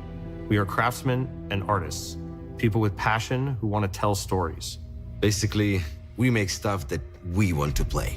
Good. Worlds with the That's how it should be. That should... Man, I couldn't be any more. This is a good presentation, really. We make games we want to play. Not a game that like 3% of that very specific population over there wants to play. We make games we want to play, and if y'all so happen to like it and fucks with it, then everyone wins. It's like, yes, duh, thank you. That's kind of how it's supposed to fucking be. You don't have anyone else over your shoulder. Is the LGBT community gonna like that? Are you sure we should make it that way? You don't have to answer to anyone. You're not checking off boxes. Make what you want to make. Fuck yes. Thank God. details that make a place believable. The kind of details you don't notice on the surface, but you feel it immediately. It all started as a family of dreamers 20 years ago, with courage, audacity, and the desire to do something more meaningful and more mature. Whether it's the team in Kyiv or Malta, we are all set on making an experience that is truly Metro. There is only Metro, nothing else. To build that truly Metro experience at the level of atmosphere and detail we aim for, we rely on something we've invested in for decades now, our own engine and tools. 4A Engine is purpose-built to make the games that we want to make. If we need to build a new feature or do something in a specific way, with our own engine, we can just make it. We're limited only by our vision. We get to take advantage of the strengths of every game in the franchise before it. With Metro Exodus, our engine enabled us to be early pioneers of ray tracing. This time, we have focused on rebuilding our implementation of this technology to bring a more tuned and performant experience that is still nothing short of stunning and hauntingly beautiful. Our tools give us the ability to make a world as dense, realistic, and believable as we can imagine. They allow us to make a Metro feel tangible. You can walk into a room and it behaves like a real place. Nothing is prefabricated. Everything is unique and grounded. There has to be a physical, plausible reason for something to exist or be designed in a certain way. So when you walk into that room, it's clear a person lived there. You can feel what they were doing right before they left or died. We call these moments frozen stories. It's a moment frozen in time. The tea spilled on the table, the unfinished card game, the bags at the door, the corpse holding an unloaded gun with shells all around the floor. It tells you what happened there without a single line of a dialogue.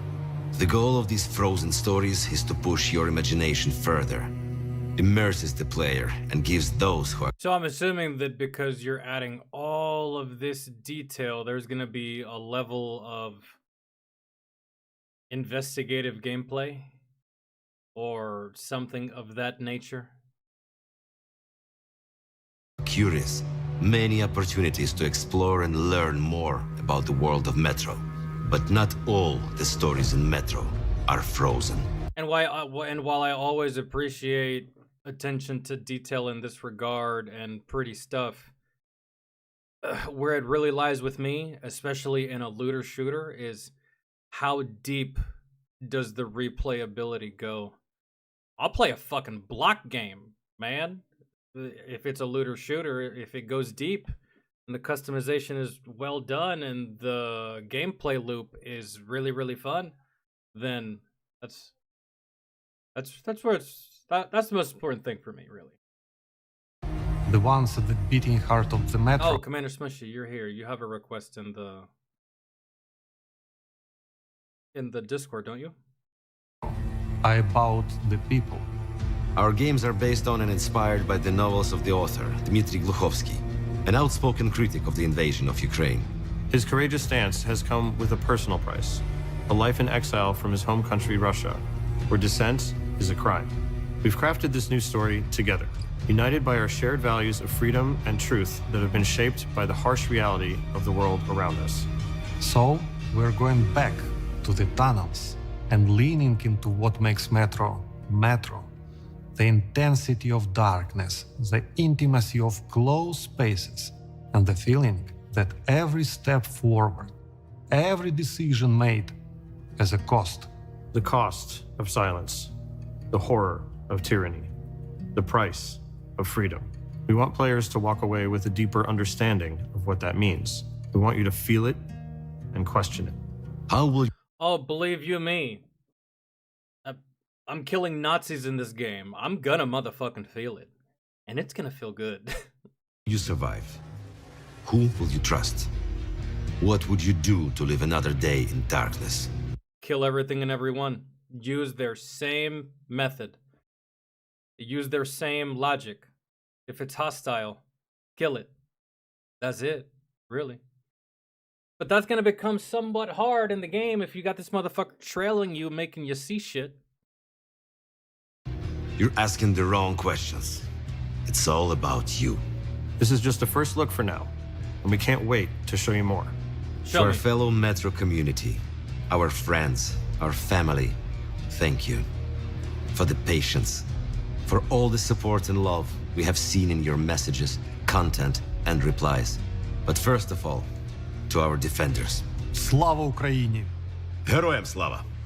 If you thought that's all you were gonna get, we have more. Now let's see. Here's your first in-game look at Metro 2039, captured from a mix of gameplay and cinematics.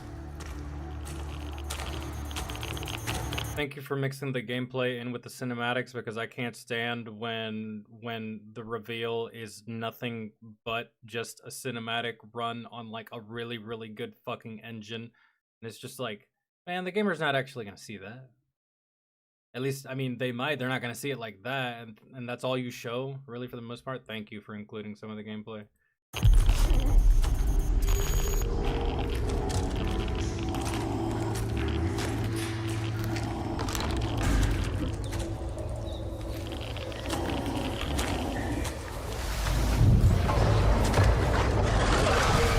Oh, shit.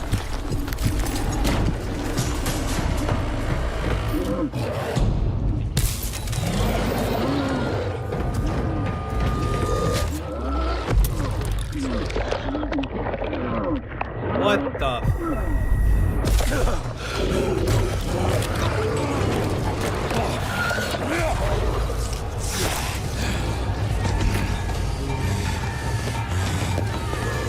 Have y'all been there the whole time, man? Y'all couldn't shoot this fucker off me?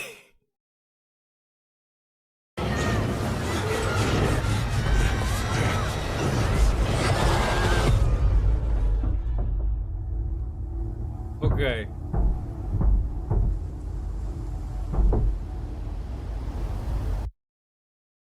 Hell yeah. Yeah, dude, those monsters. They don't really seem like they answer to anybody.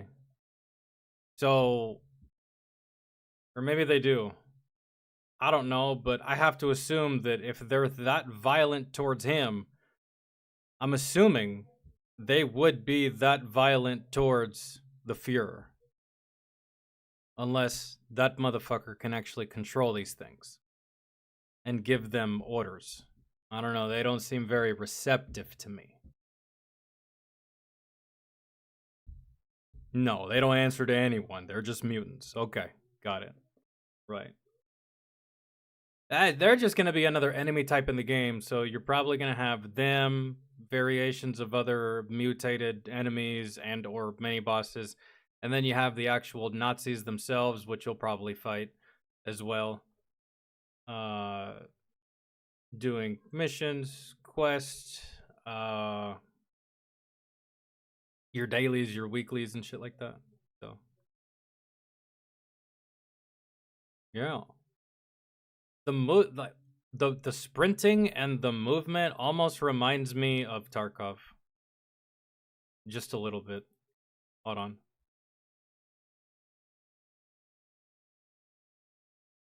Like, This right here.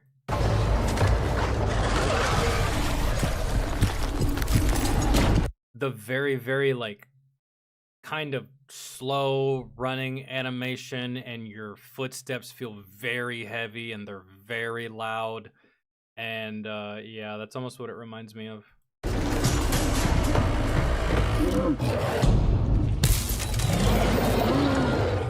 Yeah, I don't know what was fired there, or if that was even supposed to do anything. It was a misfire. I don't know. That does look cool though.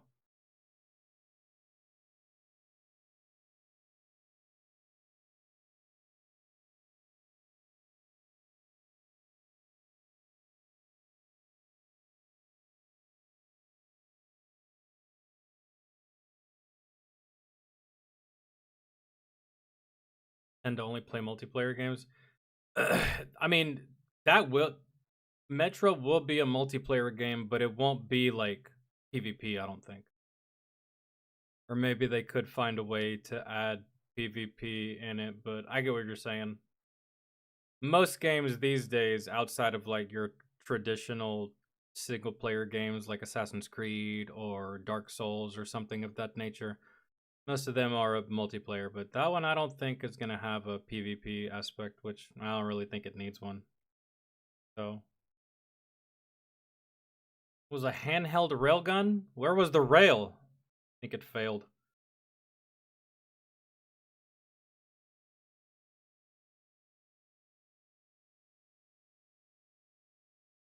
Metro is Metro is single player, no co-op, huh? Interesting. Doesn't really matter. Oh.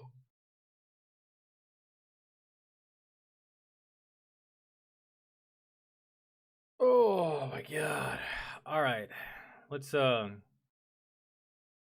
Smushy, you requested something along the lines of, you request something that it was disc golf, right? Or what was it that you requested? Where did I see that at?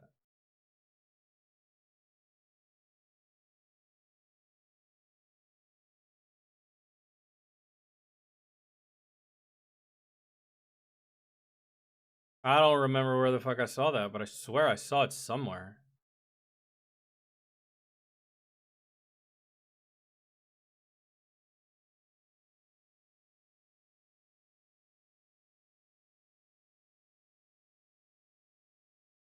Yeah, I just don't know where. I don't know where you put it.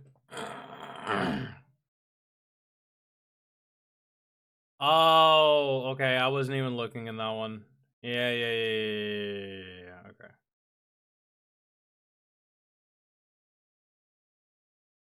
All right. Yeah, we'll run that.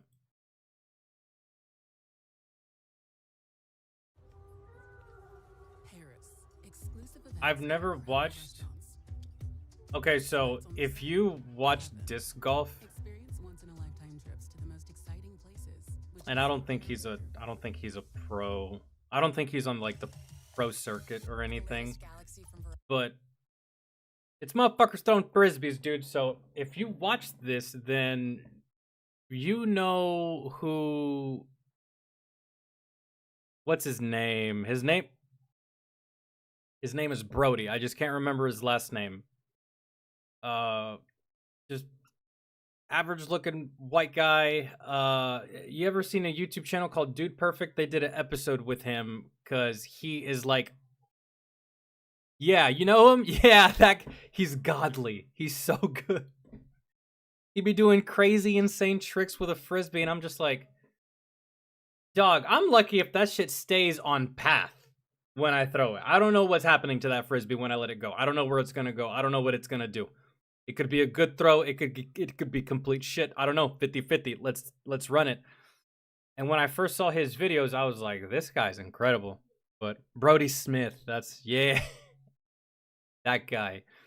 He's clean. He's good. But these guys right here, they don't be doing trick shots. This is a legitimate sport. I feel like this sport just came about not too long ago. This sport definitely hasn't always been a thing. I don't remember it from my childhood. But I think this sport just got started not too long ago, right?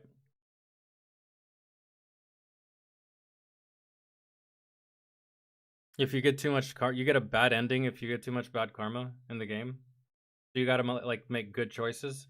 I would probably end up with bad karma because one thing I like to do in video games that give me options is pick the worst possible choice every single time. Like if the option is to save the person that has been really, really nice to you and has been helping you this entire time and has been nothing but instrumental in your success, and the option is kill or spare them, I'm killing them. It would make sense to spare them, right? But I just want to see what happens. I'm killing them. I always make the opposite choices of what other people would normally make when it comes to games. It blew up in like 2019, but it's been around since the 70s? I had no idea. I thought this was like a relatively new sport that just came about a couple of years ago. They did not have this sport at my high school. That's all I can tell you. And you know what? I know that we're still in little face cam, big screen, but fuck it. Ultimate Countdown, the top 10 disc golf shots of all time. We're diving into the most jaw-dropping, game-changing moments in disc golf history. If you're new here, hit subscribe and let's... I think the most... Okay, so I have seen like 1 or 2 clips, but it wasn't like a professional tournament like this. It was just like... It was a YouTube short of a guy hitting an insane... Like, dude, what impresses me the most is distance. I don't think anything other than distance will impress me all that much. I don't think. We'll see. Like... Maybe distance, or you curve that bitch around a tree. I don't know. Let's find out. Launch into it. At the 2015 Memorial Championship, Nate Doss, a 3-time world champion, stepped up on hole 1 with confidence and launched a full flex 390-foot backhand. The disc soared through the Arizona air and smashed chains for a walk-off ace to start the final round. Dude, the crowd exploded. God. It was so perfect, it landed him on ESPN's SportsCenter Top 10. Dude, look at the these guys are like golfers, but without the fucked up looking stick, because they gotta account for... Same thing when you're hitting a golf ball. You gotta account for distance. You gotta account for wind. Yeah, sure, they don't have to account for like the rough or like the green or anything like that, but I feel like it's more or less the same fucking concept. That's nuts. Look at the trajectory. Look at the path. Dog, if I throw a frisbee, 1, it's going in the water. 2, it's going to these people over here. You see these people? This is where the goal is. Ain't no way. The crowd exploded. It was so perfect, it landed him on ESPN's SportsCenter Top 10, putting disc golf in front of millions. See disc golf. The Memorial Tournament final round. Nate Doss teeing off hole number 1, 390 feet out. Throws it That's over ridiculous. Philo Brathwaite's... And the crazy thing is that I don't really think that there's a way to cheat in this sport. I don't think. I say that, and there probably was someone who actually did it, probably. I don't know, but there doesn't seem like there's a way to cheat in this sport because they check your discs, right? I don't even know what you could do to this disc. I feel like if you did anything at all, that would just fuck you up even more. So, yeah. Albatross at the 2016 Beaver State Fling wasn't just rare, it was historic. Hole 6 at Milo McIver East measures 850 feet. Philo's drive put him Yo, I love the drone coverage that they use for this shit. In position, but his second shot, a full power flex line with a fairway driver, curved perfectly through the trees and crashed into the basket. A 3 on a par 5. The crowd went silent and then erupted.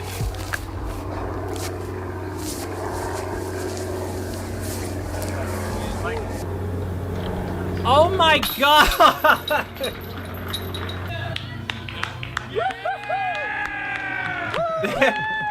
Dude, that...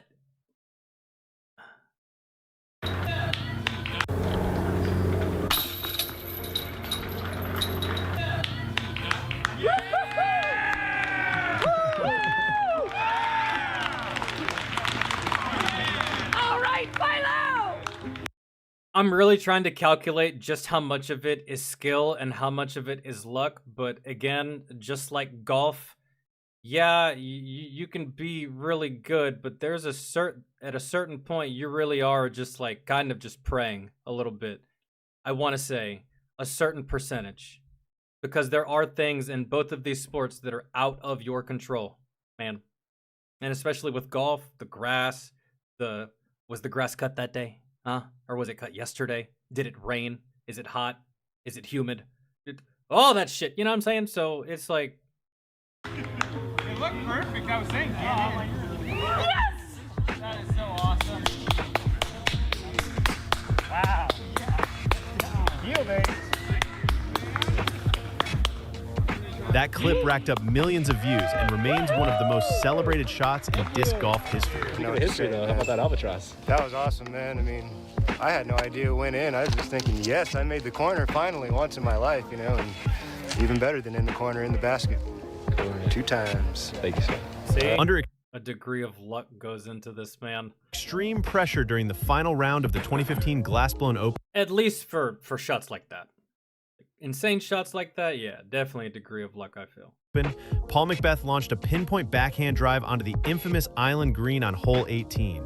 With a water carry, swirling wind, and needing a perfect shot to close, McBeth showed nerves of steel. The disc glided gracefully, landed safe, and helped seal his tournament win. I don't even know where the This was a fuck it moment is. that showcased why he's called McBeast, poised, powerful, and fearless in the clutch. Oh.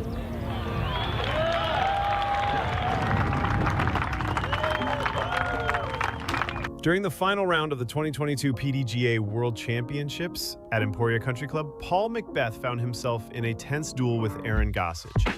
On hole 17, McBeth faced a massive 69-foot birdie putt, and with the world title on the line, nerves could have taken over. But he calmly strode up, drained at dead center, and retraced his steps toward the basket with a confident jog. Yeah, dude. Fuck all this. Let me throw it from forever away, and whatever happens, happens. This is more nerve-wracking than the initial first throw, because you throw that first throw, and yeah, you're trying to hit, but at the same time in your head, let's just try to get as close as we can, and you have a lot of room for error. Not so much here. Again, same as golf. I'd rather have to whack something 400 yards than be, I don't know, 17 feet away.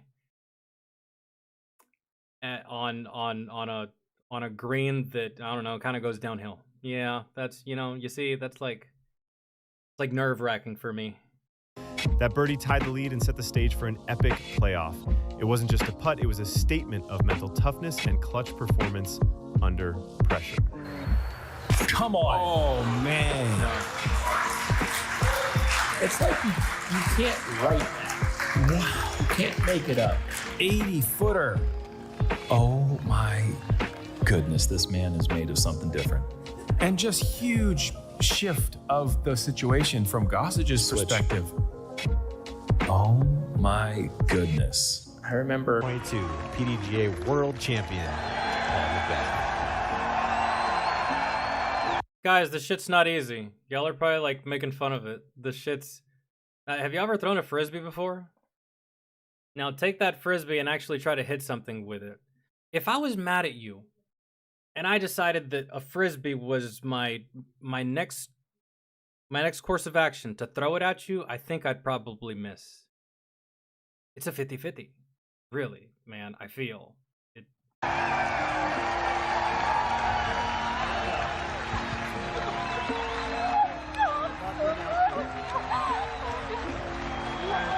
In the final hole of the 2021 Women's World Championship, Katrina Allen needed to deliver the most precise upshot of her career. With Paige Pierce watching from the fairway and the title on the line, Katrina laced a perfect, controlled hyzer. God, how do y'all do that? How do y'all throw it like that? I've never been able to throw a frisbee like that. If I try to throw it... dude, I want to call it underhand. Even though all of it is underhand. But if I try to throw it like this instead of like this, I'm fucking it up. How do y'all do that? That's like, well, practice, man. Insane amounts of practice. Or you're just good at it. But the fact that you threw it so straight and so perfect like that. Dude, if I try to throw it like that, I'm hitting the crowd. I'm hitting some little old lady over there in the face. Needed to deliver the most precise upshot of her career. With Paige Pierce watching from the fairway and the title on the line, Katrina laced a perfect, controlled hyzer just inside circle one. She kept her composure, made the putt, and became a two-time world champion. Her clutch performance under pressure showed why she's one of the best to ever do it. Then big turn. Oh my gosh, it looks good. Turn, turn, turn. Start Stay fading. turning. Stay turning. Uh-oh. Oh no. Ooh, wow. Alan, inbounds. That's exactly. She makes this putt. She ties for the lead going into a Unbelievable. In such dramatic fashion. This was wow. Incredible. Katrina just holding on. Here is your 2021 world champion, Katrina Allen. 2 times. I don't understand what just happened. Why did she threw this one short. In such dramatic fashion. This was wow. Incredible. Katrina. And the way she threw it, it almost seemed like she had she didn't miss that. It almost seemed like she had no intention on making it. And then just holding on. Here is your 2021 world champion, she puts her foot on it, steps on it, and then deposits. Katrina Allen. 2-time. On hole 8. Maybe it's just part of the sport that I don't know how that works. Oh, she could take 2 shots and still win. So she threw one, got really, really close. Perfect. The only way I miss this is if I have a fucking stroke. And then, yeah, got it. Just like golf. I don't even know why. Okay, yeah, that makes sense. I don't know why I got 18 of the final round at the 2016 Masters Cup, Ricky Wysocki was tied with Paul Macbeth. The moment was electric. Facing a 70-foot putt with death behind the basket, Ricky didn't flinch. Feet. He launched a high-spin putt that faded just right and hit dead center chains. Then came the now iconic sprint, the raptor leg celebration that made fans go wild. That moment helped define Ricky's killer instinct and created one of the sport's most replayed celebrations. Be able to stop, my disc would stop. Okay.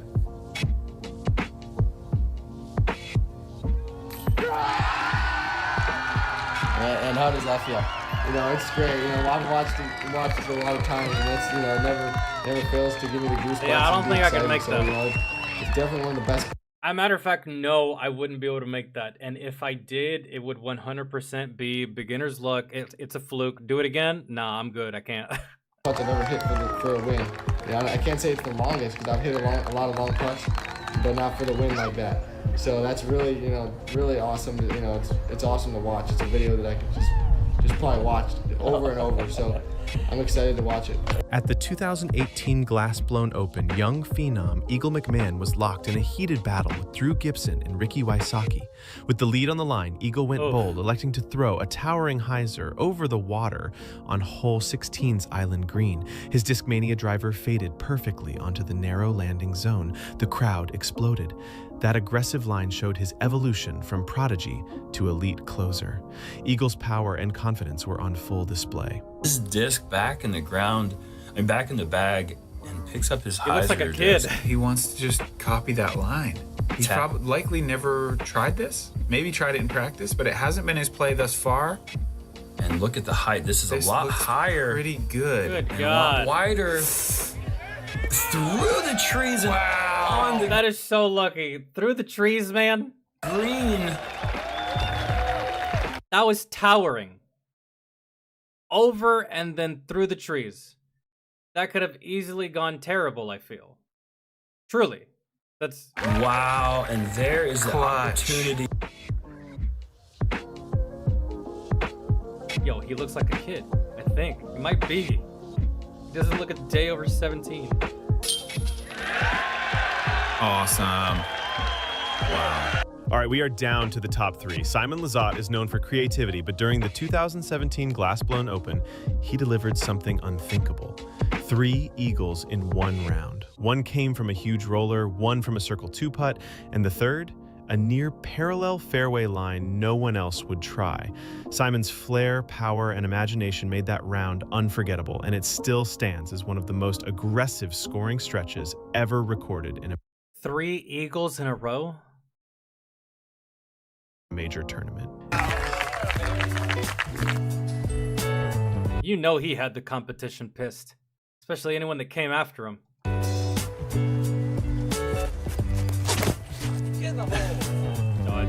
feel like you trip there, but somehow, some way, that's gonna go. That's good. That's a good throw.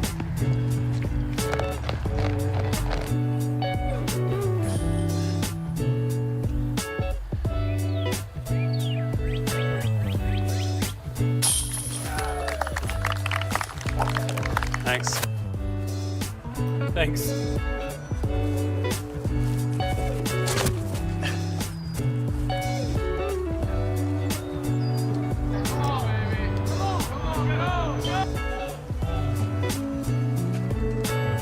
And the crazy part is, bro, is like they can put the frisbee there every single time. It might not be a hole in one. It might not be 2 or 3 feet away. Hell, it might be 70 feet away. But the fact that they can get it there consistently every single time, the fucking frisbee, dog, I'm telling you, there's no way of knowing where my frisbee is gonna go if I throw one. You may get hit in the face. I don't know.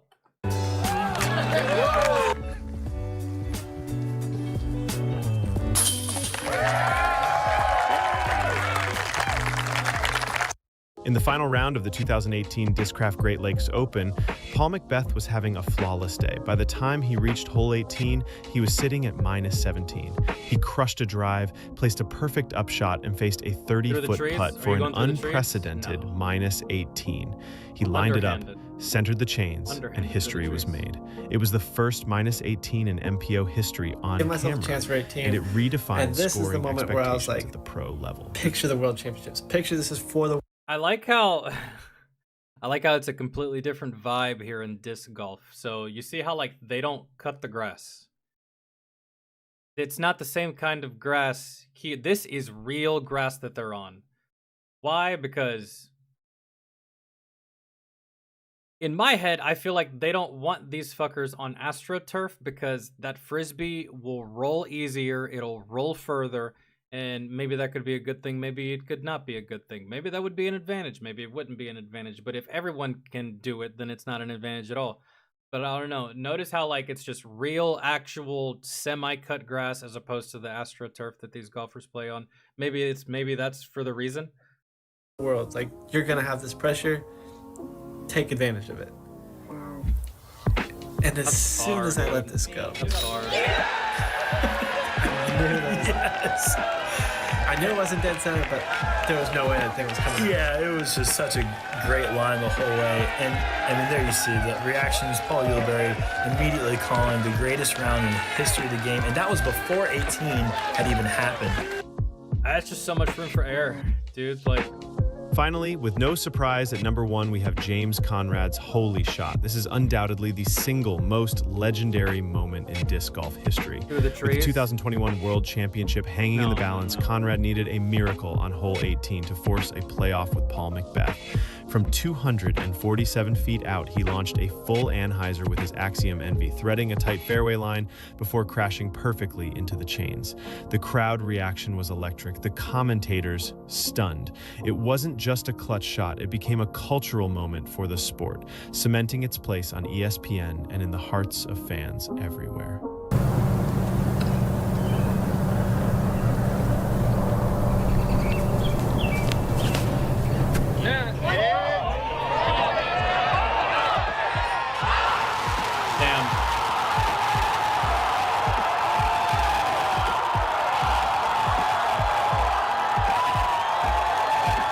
That was a fucking laser.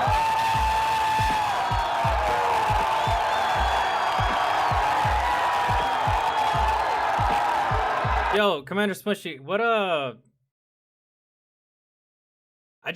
just curious. How much do they make? How much do they how much do they get paid? Just based off tournament winnings, like are they on the same level monetarily wise as like golfers or probably not as like NBA players, but it's livable wage, right? Doing this.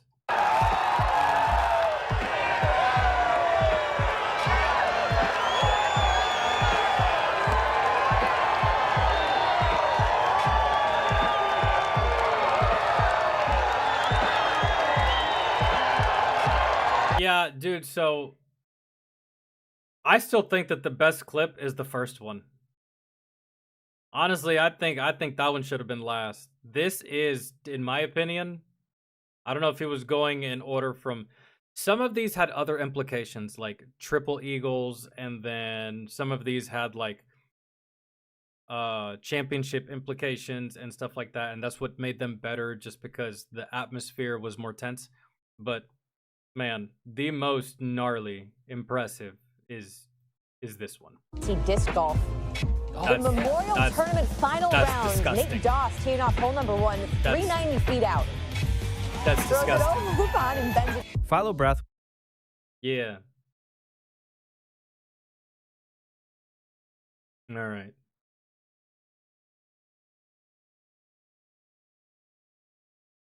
The number 1 player in the world last year made 175K. Okay, that's really good, actually.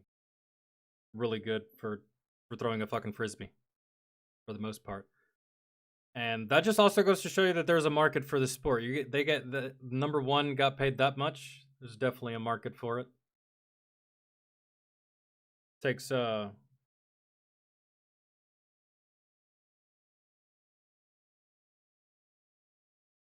net worth of like 700K. That's not including like sponsorships and brand deals and anything that you do outside of disc golf, you know, stuff like that. But yeah, that's true athletes. I can't throw a frisbee like that. I can throw a frisbee. I want to say better than the average person. I can throw it somewhat far if I tried, but like to throw it with distance in the wind at a specific target consistently and have 90% or above accuracy within a on the spot to 100-foot radius of my target. Ain't no way. I know I can't do that. But it is one of those things that I feel like if I practiced a lot, I feel like I could be decent. But without that consistent practice and dedication, I will never be like them. None of us will. And that just goes for anything that is done professionally, competitively, for money. It's always the best of the best. So. All right.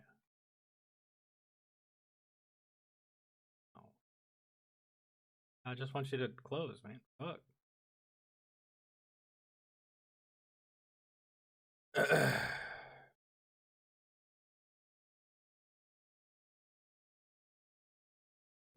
Yeah, if I was gonna do anything, I should probably get into something like that. Get active. But really, anytime I want to get active, I just want to get on the mound and throw. But there's no one that'll catch me.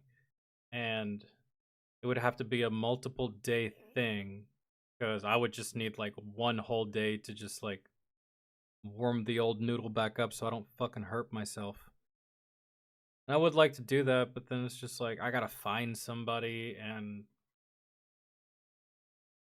yeah.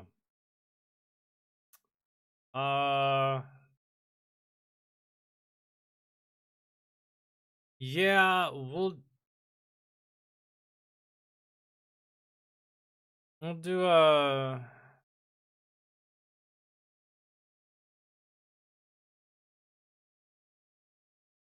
was talking about this earlier, Terminated. I watch a lot of videos like this, or I have.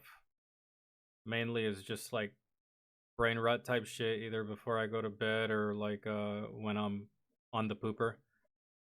So I will watch this, but just beware. Embarrassingly, I have to admit that I'll probably know about a lot of these.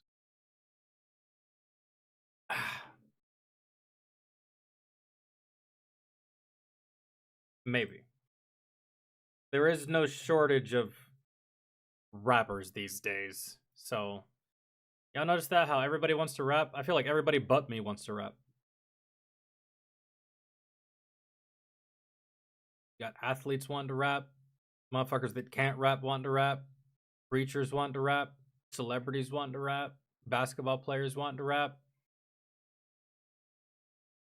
It's just like, good God.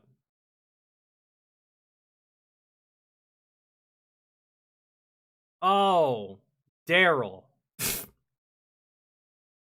I've seen his videos before. I thought this was gonna be like actual, like when rappers. I thought we were gonna be talking about actual rappers, but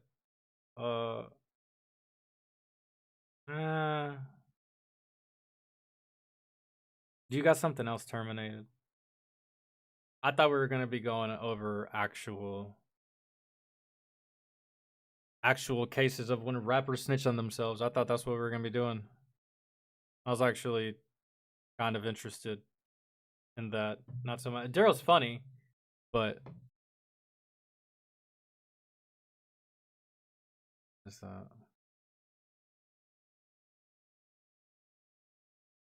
me.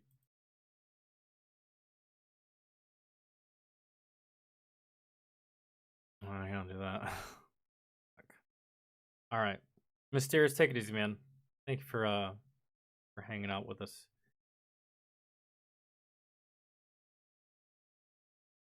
So that terminated. We're doing this one.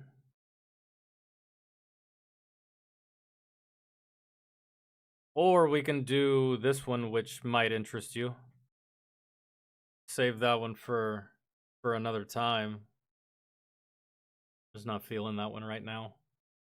What if history's greatest art? Okay. We'll do it.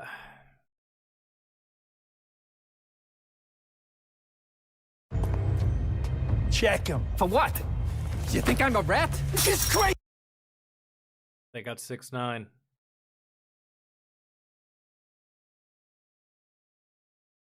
When rappers snitch on themselves, y'all never understand why. I won't. I'll never understand why. And to all you clout chasing weirdos on fucking Instagram, you know that your local police department is watching your Instagram live, right? It just like, it actually blows my mind that this doesn't cross your mind. Really. It's fucking nuts. Y'all be talking about the wildest shit on Instagram live, and there's your local fucking police department all up in the fucking mix, all up in your chat, and you don't even realize it. It's just like, hold on, give me a second. Yo, you're so gross. I'm not answering. You pissed me off. Wasting my time for that. Nah, you missed your chance. AKA Lil Rinka-Dink. I don't know what you're talking about. It ain't my name. Oh, you ain't Lil Rinka-Dink? Nope. Damn. Guess we got the wrong guy. Sorry about that, man. It's all good. Oh, by the way, that red Corvette you got, that thing nice. Appreciate that. With the sunroof. Yup. And the 30-inch rims. Yes, sir. Got your ass. Tell me why. In the Corvette, we found a box of mixtapes, and guess whose face was on the cover?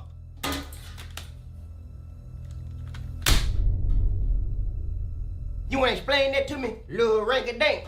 Okay. It's my car. So what? That don't mean nothing. Where were you yesterday night, 10:45 p.m.?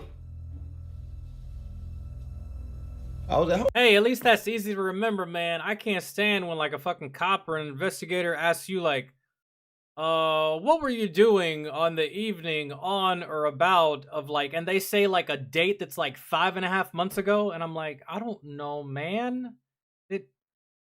What day was it? Tuesday? Probably playing with my wiener. I don't know what I can't remember that. I can barely remember last week. What do you? So at least that's like an easy question. Like, what did you do? Where were you last night? Oh, you was at home.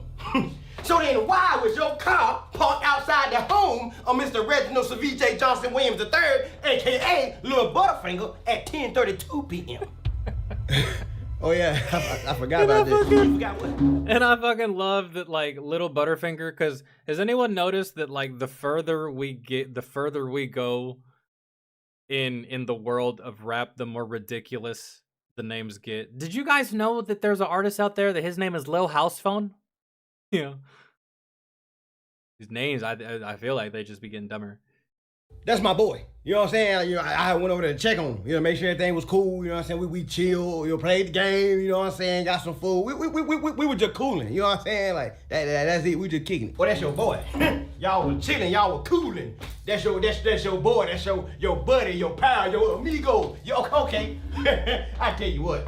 That's funny. Cause I find that very, very, very interesting. This detective displays hella high unk energy. I love it. Interesting. That's very interesting. I feel like this would be me if I was a detective. I would be very animated. I don't know, man. I'd just be like, oh, someone's going to jail today and it's not me, and it's probably someone sitting in that chair. You sure about that? Yeah? Why wouldn't I be? Well, you want to know what else I found interesting? You put out a song this morning. Yes, you did. And I tell you what, how about we take a listen together?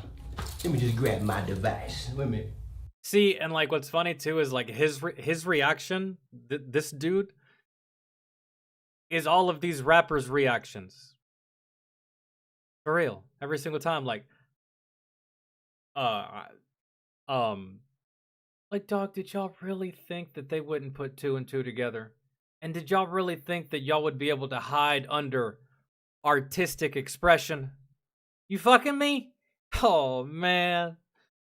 Let get it, let go. Butterfinger, you are out, boy. Catch you on a block, boy. Don't make me get you boxed, boy. Put you in the box, boy. This and better stop, cause you bout to get dropped, boy. You think that you tough, squabble up? I bet you not, boy. Butterfinger, you are out, boy. Catch you on a block, boy. Don't make me get you boxed, boy. Put you in the box, boy. This and better stop, cause you bout to get dropped, boy. You think that you tough, squabble up? I bet you not, boy. Nah. I kind of fucks with that. Really. That wasn't bad, actually. Fucking Daryl, that's actually pretty good. Whenever you're done with comedy, you could probably hit up some gangster rap and just like unironically make it cool again. Because as it stands right now, I mean, hell, y'all had to rely on some fucking civilians to beat up Tekashi 6ix9ine because none of y'all actually are about what y'all say. What is it y'all said? Snitches get stitches. Crazy. Y'all didn't do anything. You know, I ain't the smartest man alive, you know, but that don't sound very friendly to me. All right, bro, look, I don't know what you getting at, but I ain't had nothing to do with him getting shot. I ain't know he got shot. I ain't said nothing about him getting shot.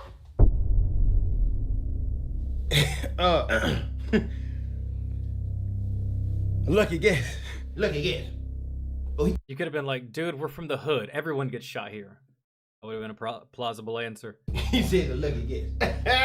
He lucky today. All right, I tell you what. Well, then I guess you wouldn't happen to know anything about this either, now would you? Exhibit A. New Sonic refreshers. Plot twist. He actually didn't kill his boy. It was somebody else. I don't know who it could be, but that would be the plot twist. He was actually telling the truth the entire time. Like, yeah, I made a diss track because, like, we said we were gonna diss each other for clout and make it a thing. Secretly behind the scenes, we're cool. And then, like, yeah, I got that gun and yeah, and all this stuff, and it's all circumstantial. And like, what if he's actually innocent? But we'll see. Hold on. Nope. I don't even own a gun. I heard Butterfinger just dissed me, now I'm about to have a fit. I hopped up out the bed real quick to go and grab my stick. I went to the kitchen, cause in the fridge, that's why I keep my blick. Butterfinger, thank you hard, I turned that boy to a twig.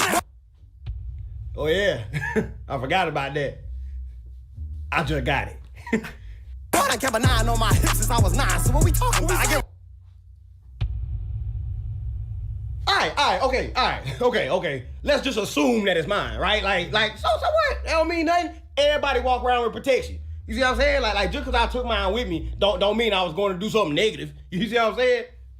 I guarantee when I pull up, it's gonna be bad. You won't be walking. I'm about to go and catch a whole case, cause boy, it's home. And I ain't stopping. It's about to be bullets flying everywhere. Might as well go and buy the coffin now. Are you? You thought I was being serious? I was just joking.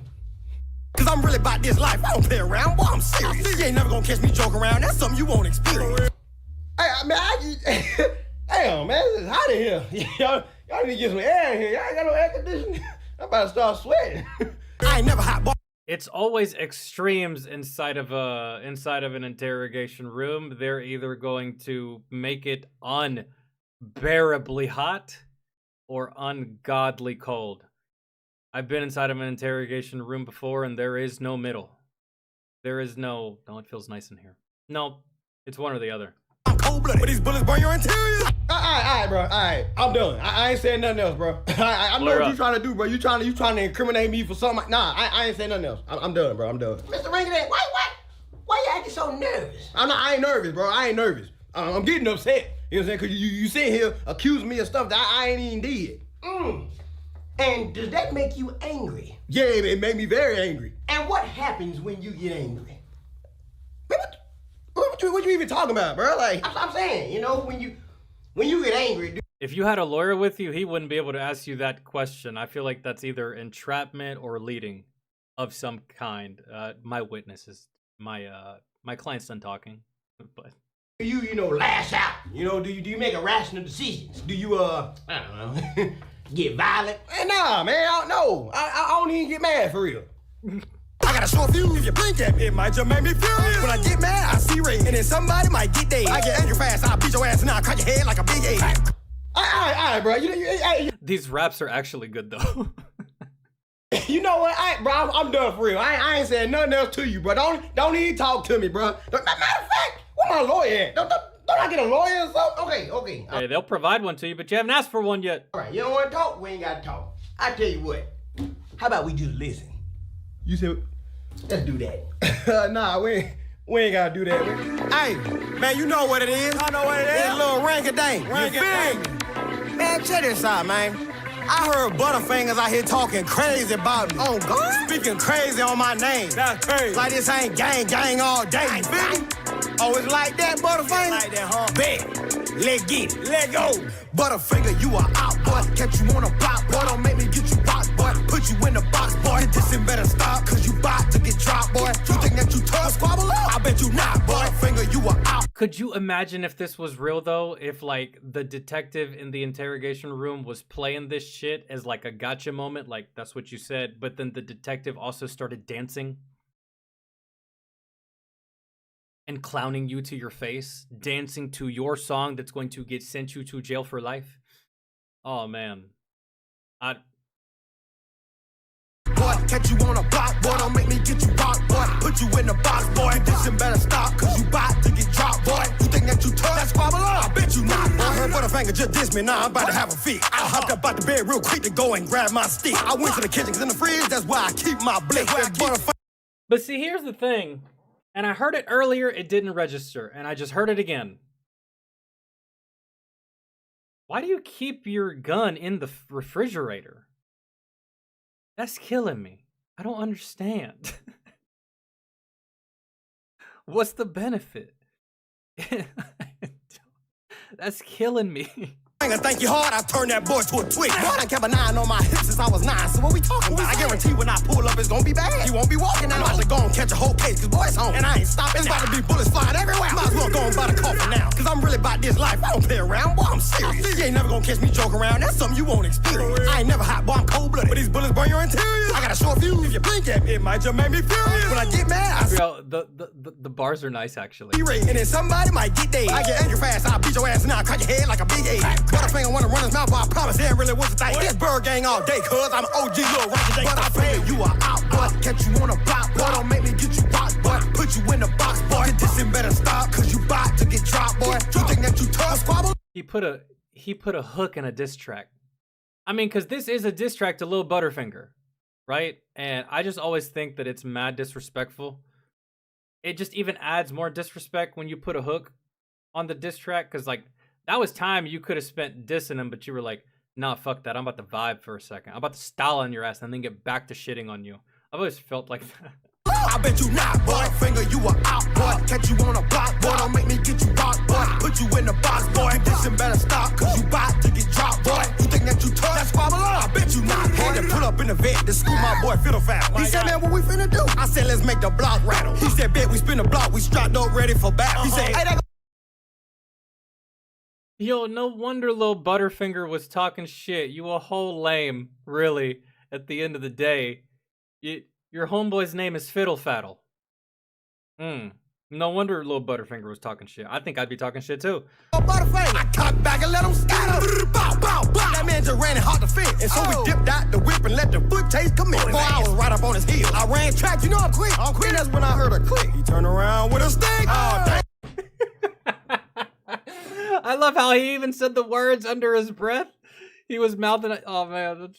on his heel. I ran track, you know I'm quick. And that's when I heard a click. He turned around with a stick. Oh, damn. And then I heard a blam. He bought a shotty. Me and Fiddle Faddle had to scram. I ran the other way, but then his blick got jammed. So I hit him in his face and hit him with a body slam. Now I'm thinking that it's over with. He's trying so hard to like not look guilty and not look and look remorseful and not vibe with the song, but he can't. He can't. He's like, man, I really did low-key make a banger. I'm finished and it's done. Till he pop right back up with a whole different gun. Hell, I don't let him loose. Hit that boy, he was stunned. They go 12. Hop the fence and we just run. Butterfinger, you are out, boy. Catch you on a block, boy. Don't make me get you rocked, boy. Put you in the box, boy. Get this and better stop, cause you bout to get dropped, boy. You think that you tough, squabble up? I bet you not, boy. Butterfinger, you are out, boy. Catch you on a block, boy. Don't make me get you rocked, boy. Put you in the box, boy. And this is how stupid gangsters are, and this is how stupid some rappers are in this situation. Imagine this is real. He's probably thinking, bruh, they fucking with this song so hard, they might just let me go. I guarantee that's probably what y'all think sometimes. I bet you the judge's daughter listens to my music. I'm good. I'm good. I'm out of this. All right. Better stop, cause you bout to get dropped, boy. You think that you tough? That's squabble up. I bet you not, boy. Hey, real talk. That man Butterfinger, I told you stop bumping your guns, cuz. Yo, now what's up with you? Now you laid up in the hot pit or somewhere. Yeah, whole gang. Watch your mouth. Keep ranking dank out your mouth. Pause. Be fast, bro. Hey, cut this off, bro. I'm finna go to bed. Technically, no, yeah, he did snitch on himself like crazy. I was gonna say that, I mean, really, all he did was, like, low-key kind of just, like, incriminate himself, but he didn't really actually... no, yeah, he did. Okay, yeah, well. I was trying to give some benefit of the doubt there, but that's way too far for that. Yo, thank you for the one gift to who? Who did that go to? I went to Mr. Dallas. He's not here, but I'm sure he appreciates it. Oh, well, shit. The power to save lives is within you. Donate plasma and get paid for your time. I don't... Takis has intense flavors, but not all. There. Tell the truth, Rico. Oh, yeah, AKA Lil Rankadank. Joke's on you. I remember where we left off, YouTube. Be fast, bro. Hey, cut this off, bro. I'm finna go to bed. Well, that's a hit right there. That's my jam, you hear me? That's my jam. Boy, you might get you a Grammy for that one. Now, you know, you ain't gonna be able to accept it. You know what I'm saying? Cause you gonna be in jail, but what are they gonna do? You know what I'm saying? Hey, you can celebrate with your cellmates. Hey, ramen noodles on you, am I right? Man, hell no, ain't gonna be no, ain't no ramen noodles on me, and I ain't celebrating with no cellmates, bro, cause I ain't going to jail, bro. Nah, Mr. Ring-a-ding. Then you better start singing. Someone's gotta go to jail. And sometimes, it sucks that it is this way. But as long as they put somebody in fucking handcuffs, sometimes police don't give a shit. They need somebody. They gotta wrap this up. They gotta tie a bow around it. They gotta give something to the media. Someone's going to jail, and if it's not you, buddy, you better start singing about somebody more important than you. All the evidence we need is right. Man, what evidence? But y'all ain't got no evidence, bro. Like, bro, at the end of the day, all this just rap lyrics. You see what I'm saying? Like, you ain't got proof that none of that true. Right, bro, rappers lie about how they living all the time. You see what I'm saying? Like, bro, you can't prove none of that, bro. Like, I was just fooling around. That's make believe. You see what I'm saying? Like, matter of fact, the law say innocent till proven guilty, right? Yeah, okay then, bro. Y'all ain't got nothing on me, bro. Y'all ain't got no proof, bro. Y'all ain't got nothing, bro. You tripping? Damn. You right. Exactly. I mean, was it a through and through bullet wound? They still should have found it. Ballistics and forensics still should have found it. So fingerprints are on the gun, and if they find the round, match it to the, I don't know. Exactly. You right. I thought about that. I was thinking about it. I said we ain't got no evidence home. Until your homeboy, Fiddle Faddle, left his phone at the crime scene, and come to find out, he vlogged the whole thing. That's cap. Oh, no cap, Miss Ringading. No cap indeed. Check it out. Hey, bro, go. Hurry up. Hey, what it do, man? Little Fiddle Faddle, and y'all ain't know what time it is, bro. We here to handle business on Butterfinger's tail. Hey, I'm with my boy Ringadink, Rico Johnson Williams. Oh, my fault, bro. My fault. Hey, bro, Butterfingers better come out, bro, because we about to end you, cuz.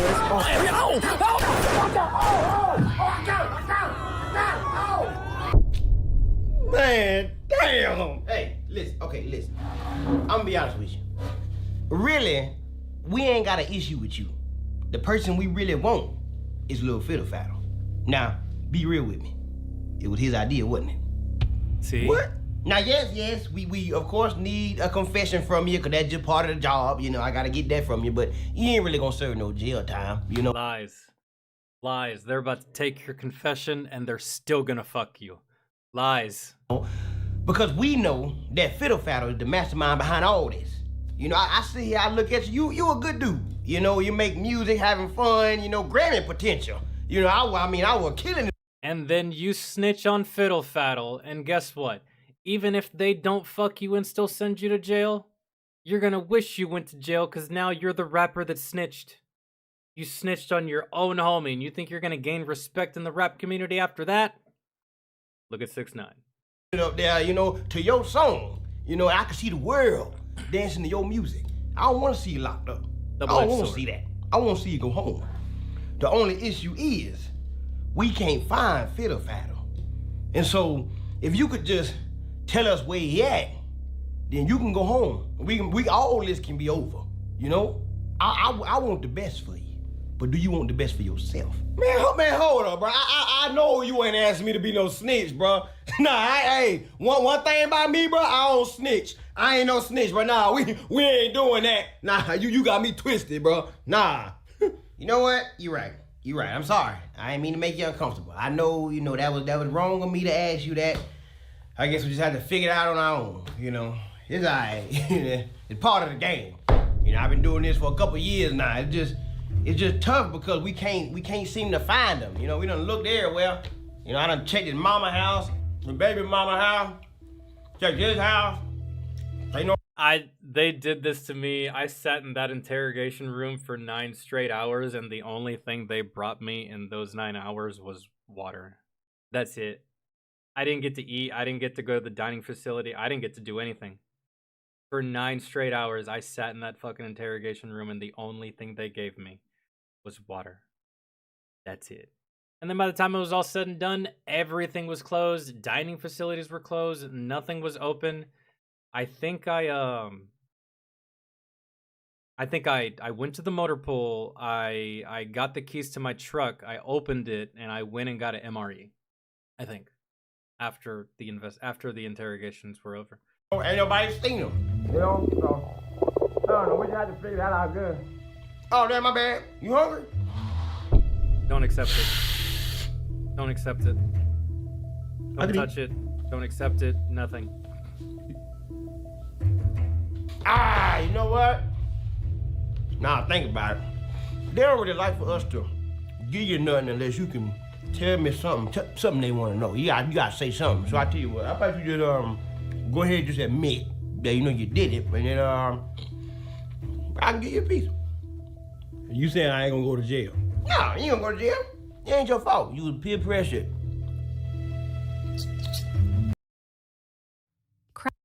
Some detectives, bruh. And dude, there's detectives out here that are just like that. They're that fucking ugh. Just that they'll try anything. They'll do anything. There's not a single tactic that is beneath them or cringe enough for them to try to get that confession. So really, this whole thing started because Fiddle Faddle was fiddle faddling with Butterfinger Girl the Hazelnut. You lying? No cap, bro.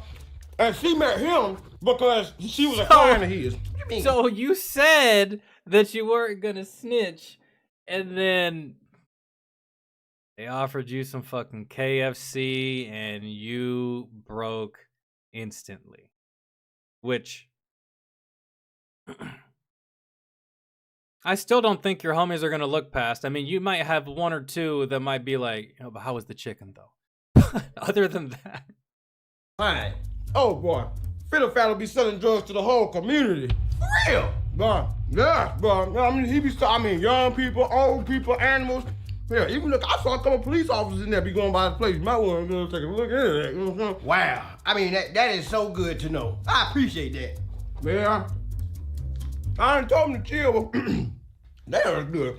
I done told him to chill, but, you know, every time somebody find out, he just kill him off. You know what I'm saying? He probably got about 200 bodies at this point. Go, hey, what are you gonna do? You know what I'm saying? I did my boy. I tried to talk to him, started taking him to church. You feel me? But he ain't trying to hit all that. Okay, where did you say he was again? Hey, no, I can't do all that, bro. I ain't no snitch. You ain't finna have me up here snitching, bro. I can't do you already did. All that. I know what you're doing, though. I tell you what, let me because at this point, they don't even need an exact location. Just put out a fucking bolo and let itself work out. He'll get found, man. Eventually. They always get found. So, yeah, you're a snitch on yourself, dog. You're fooked. Refill that sweet tea for you. Oh, yeah. Appreciate that. Yes, sir. Woo, that's good. Yes, sir. Appreciate that. All right. Yeah, enjoy that. Good, ain't it? Woo. Now. I'm fucking starving. I'm out of here after this. This is the last one. I haven't eaten all day. And this is fucking killing me. I believe you were saying something about how Fiddle Faddle was staying at your place. Oh, hell no. He staying at my place. He has a grandma place up in First Ward. Her name Gertrude O'Neill. Everybody call her OG Fragile Bones. You know what I'm saying? Wow. Okay, so let me just make sure I got the story straight. So you saying that you and Fiddle Faddle did go to Butterfinger house last night, you know, and basically, you know, y'all got there, y'all lit the whole place up, you know what I'm saying? Because he peer pressured you. And then he got hit in the midst of all that, and that's why he in the hospital. Yeah. Well, I mean, I wouldn't say he got hit. You feel me? Like, I might have grazed him, you know what I'm saying? But I feel like to say he got hit, that's a little dramatic. You see what I'm saying? Wow. Thank you so much. That's all I needed to know. Just told on yourself. You just confessed. He didn't realize it, but he just confessed to attempted murder. Lie about, boys! Hey, man, wait a minute. You told me if I told you the truth, I wasn't gonna go to jail. Oh, don't worry. You ain't going to jail. If the person that we're going to show this lineup to doesn't point you out, if you don't get pointed out, then, well, you go free. There you go. Your ass going to prison. Man, oh, hell no, man. You a crooked cop. You lied to me. Get back a minute, man. Oh, let me finish my damn chicken. Hey, man, I'm a beat your ass. Hey, get your bitch off me, man. Get that ass off. Detectives are like military recruiters. They're not going to be all the way honest. They won't lie to you, but they're also not going to be all the way honest with you. There's a gray area that they operate in that if you are not savvy, this is why you need a lawyer. You're going to get fooked. You got that? We got it. All right. Dumbass.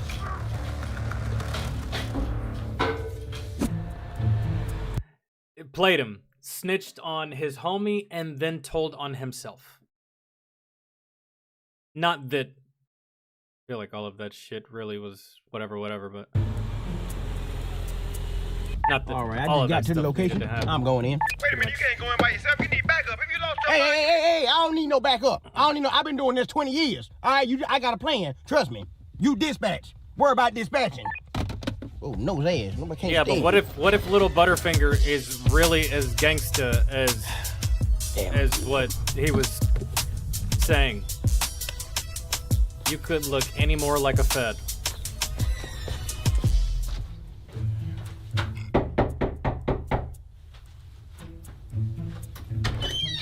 Hey there, how you doing? I got a package for Miss Gert. Wait a minute. I know you. You the you the dude. What's your name? Yeah, little fiddle faddle, yeah. That's crazy. Hey, bro, I was just listening in the car. Your boy Rankin when he was talking about how y'all pulled up on Butterfinger. That's crazy. Yes, sir. That's real life, man. We really be doing that, yeah. That's just what our life is, bro. Oh, that's real life. Man, that's so crazy. Bro, it's crazy. That's your real life. They say you got like 200 bodies. 200, more like 250. You feel what I'm saying? We ain't even made a song about all the people we. No. Oh yeah. Okay, yeah. I feel that. Ain't no one to off to hear you, right? Which is straight fucking lies. 250? That's serial killer territory. That's past serial killer territory. Hey, I tell you what, I ain't gonna hold you too long. I got a package for you, or for your grandma, or whoever this is, and I'm gonna get up out of here. Okay, I appreciate. Did you even wire up before you started this interaction? You got on the phone, you changed your fit. Are you wired? Appreciate it, man. Thank you, bro. Hey, man, it was great to meet you. It was great to meet you. Got your ass. Mr. Fiddlefaddle, you are under arrest. Such a renegade-ass cop. You have the right to remain silent. Anything you say can and will be used against you in the court of law. You have the right. Bro, I ain't gonna make the deal. For the purposes of comedy, this is perfect. Real life, that ain't happening. This is why we raid people. We don't just send in one fucking cop pretending to be somebody else. I'm gonna need that back up. I'm back on the road. All right. Hold on. I'm on that. Oh, where you going? Hey, you think you smart? I beat you. Beat your ass. Oh, I'm on that.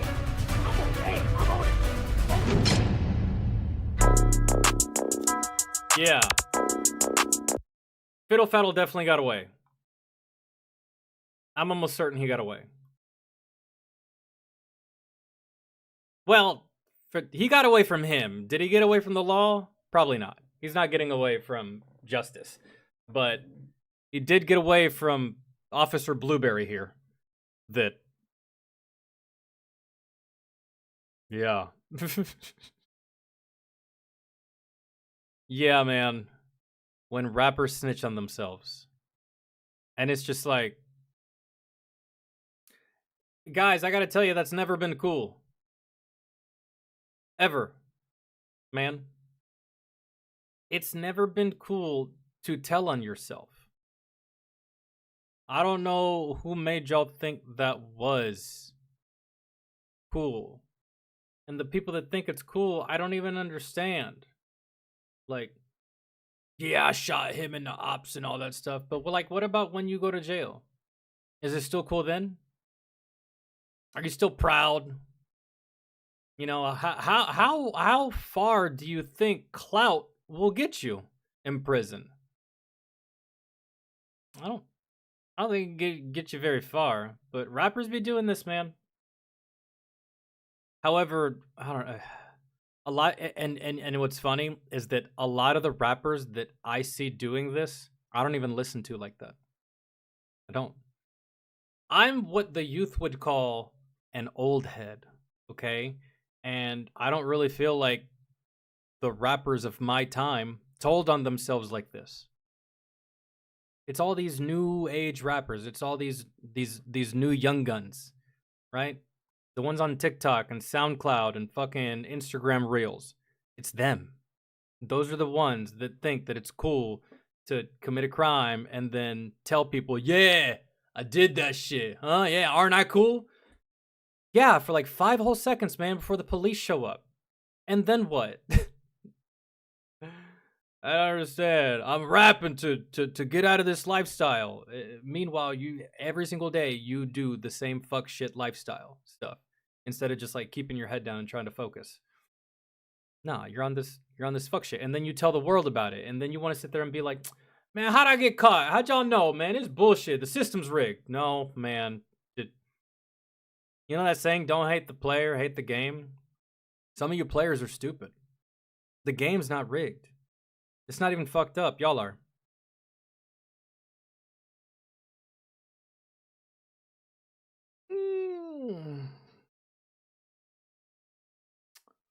What happened now? What? I missed something. What are we talking about? I miss chat for. I tried to watch and not read chat all that much while I was watching. Otherwise, that would have taken forever. And as far as Darwin Award videos from Brandon Herrera, we've done a few, but we got to do those on Twitch because the last time we did a Darwin Awards video here on YouTube reacting to it, we got the entire stream taken down. And YouTube's reasoning was you can't stream the handling or the transportation of firearms. Where there was no transportation of firearms in Brandon Herrera's video, but there was the handling of it. And while you can make a video about guns and upload it and you're fine, you can't stream the shit. I didn't know that at the time, so that's why if we do those Darwin Award videos, it's either something that I record on my own and upload it as its own video, or it's something that we react to on Twitch after we're done with the music as like a off-topic thing to do before we end the stream for the evening.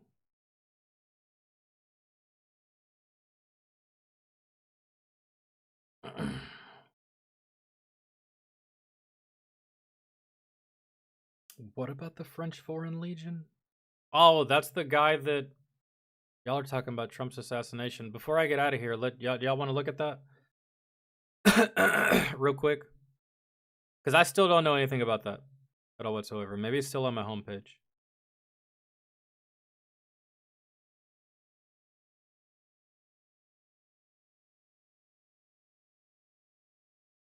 And how did he know where Trump was? Well, I mean, everyone always knows where the president's going to be. They pretty much tell you. Trump's going to be here this evening. Trump's going to be there. The president's going to be in Pennsylvania. The president's going to be in Florida. An exact longitude, latitude, location? No, you're not going to know that, but you are going to know a general within a 50-mile radius of where that man is going to be at all times, which isn't so much it's not really a benefit if you think about it, because the obstacles that you have to go through, even if you knew where this motherfucker was at any moment in time, the obstacles you have to surpass are just fucking insurmountable. So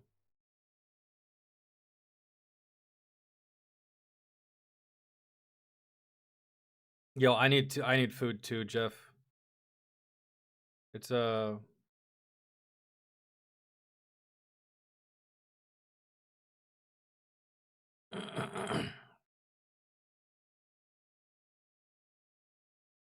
he was staying at the hotel. No one stopped him. He was in the White House. What? He got in the White House? Under what capacity? Is this just a random fucking person? Is this just a random person that just wandered into the White House? Don't say that. What?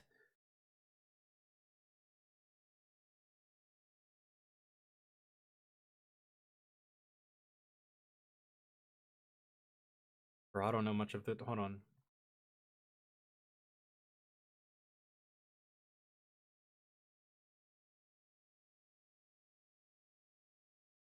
Man charged in White House correspondence with WHCA dinner shooting. Okay. You know what? Let's... Okay, suspect in White House correspondence dinner shooting tied to Southern California. That's not important. New details released regarding motive. To kill the president. What do you mean? Motive. I don't under... Y'all just really wanted to get something out there, right? What do you... To kill the president. That's the motive. Because he doesn't like him. Or he doesn't like the policies. Or he doesn't like where the country is going to. Fuck do you mean? Pretty cut and dry what the motive is, right?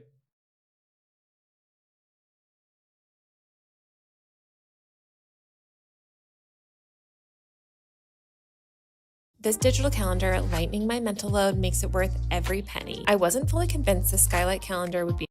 We begin with the man accused of opening fire during Saturday's White House Correspondents' Dinner. He appeared before a magistrate in federal court just hours ago. Cole Allen wore a blue prison jumpsuit as he heard the latest charges against him. Fox 13's Rebecca Castro. Go back.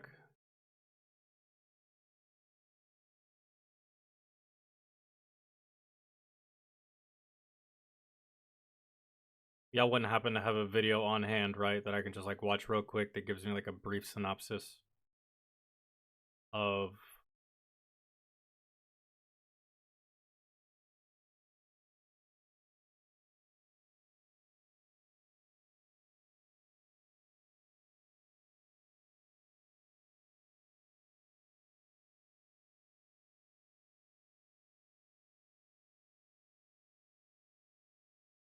He was staying at the Hilton Hotel across the street from the Correspondents' Dinner, which happens in the White House. I don't know. Let's just type in Trump assassination attempt.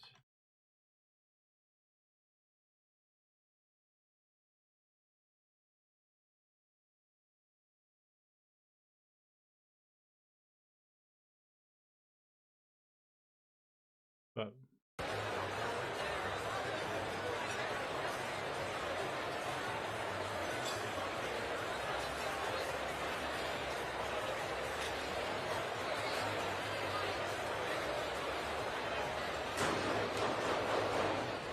there it is. That was the gunfire.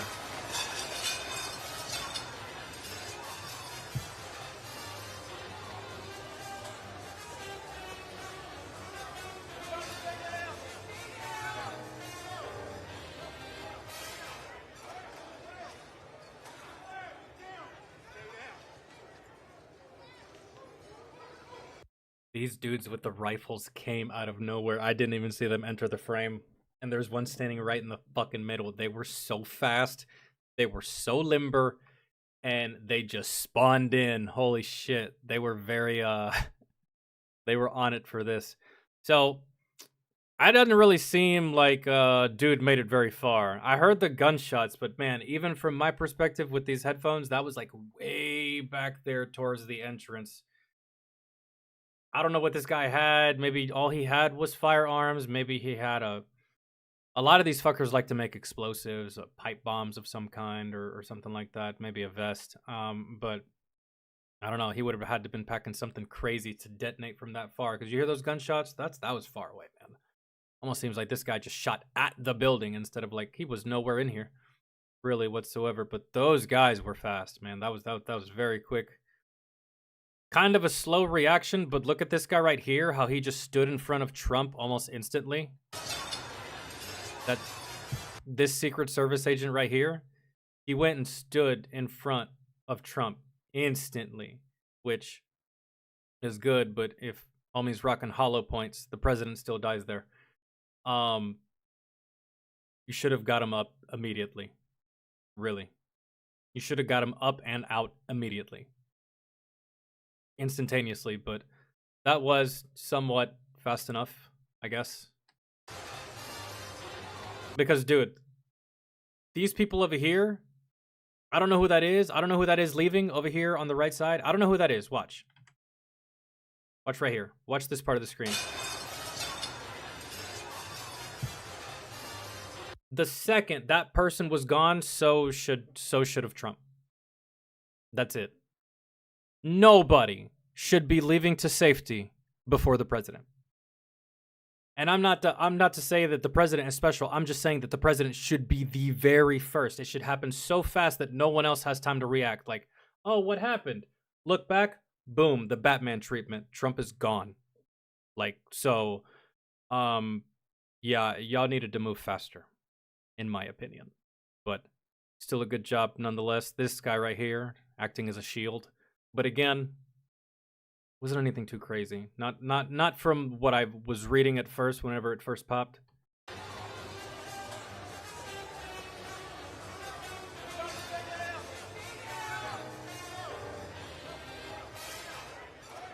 Y'all took way too long to get Donald out of that area. That was... And y'all are thinking just a couple of seconds. Guys... Do you have any idea what a couple seconds is whenever there's a threat involved? A couple of seconds can be a fucking eternity.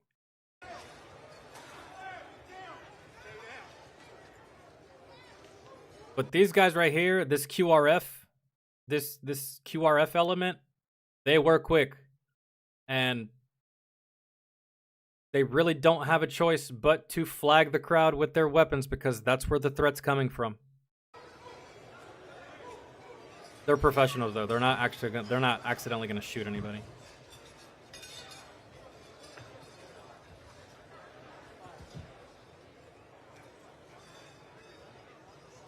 A lot of people stayed put that just goes to show you that it wasn't actually as crazy as what it seems or how it reads, because you read stuff like this, it seems insane, right? It wasn't crazy enough to where everyone evacuated, just the most important people in the room. That's it.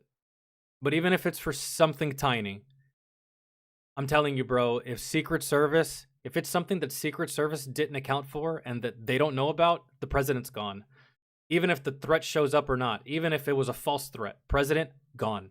That's it. So, like, y'all lingered for, like, quite a while. Run first, ask questions later. You're not the fight. You're the protection. Why y'all lingered for so long is kind of wild. But hey, better late than never, and y'all moved semi-fast enough. Dude was dropped in the hall? Damn.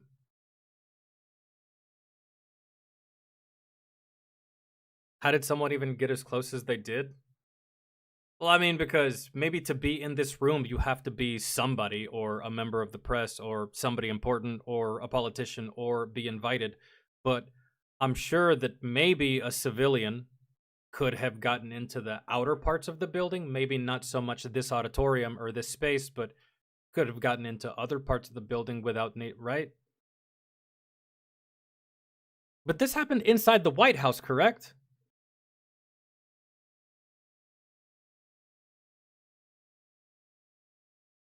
He was staying at the hotel, so he had a reason to be there.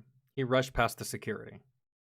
Oh, okay. Well, if you rush past the security, man, you just rush past the security, trying to sit there and be like, oh, how did he get past? How did that even happen? Well, I mean, he rushed it, right? That's it. And hey, he got stopped well before he even... I could understand if like that man made it to the fucking podium. If he made it past all these people, he made it past all those agents, he made it past all this shit and made it to, like, I don't know, the second or third row of tables, that's a fucking problem. Yeah, I agree. But I don't think he made it that far. He tried to rush past security. My man's barely got in the building, I think. Oh, it was at the Hilton. I don't know why people kept saying that this was at the White House. It's just the White House Correspondents' Dinner, right? So... for some reason, I was sitting there thinking that it was actually in the White House, because haven't they done correspondence dinners at the White House before? I don't know. I'm not keen on that. But I thought that it was at the White House. And in that regard, I'm like, wow, that's still too close for comfort. But the fact that it happened at a hotel, yeah, that's actually easier. How did he get through? He's staying at the hotel. Probably could have booked a room. And I don't think that Secret Service is going to do a background check on every single person that is either in the hotel or plans to be in the hotel at the time of Donald Trump being there, because that's too many variables. What if that person cancels? You're wasting time doing a background check on someone that may or not even be at the hotel, blah, blah, blah. People leave, people go all the time. Reservations are canceled, reservations are renewed, reservations are picked up by other people, yada, yada. That would be kind of hard, I feel. Or maybe they actually have a way on how to run a background check on every single person, whether they're there yet or not, in that area. I don't know. I'm not... Who the fuck has dinner at a hotel? I've had dinner at a hotel when I was in high school. Our team went to the state championship. We played, we lost. And as a consolation prize, we got to meet the second baseman from the 1950s New York Yankees baseball team. And while none of us knew who the fuck he was, and he definitely wasn't relevant to any of us, it was still cool to meet a professional athlete, right? And so we had this dinner downtown at the I believe it was inside, it was a government building.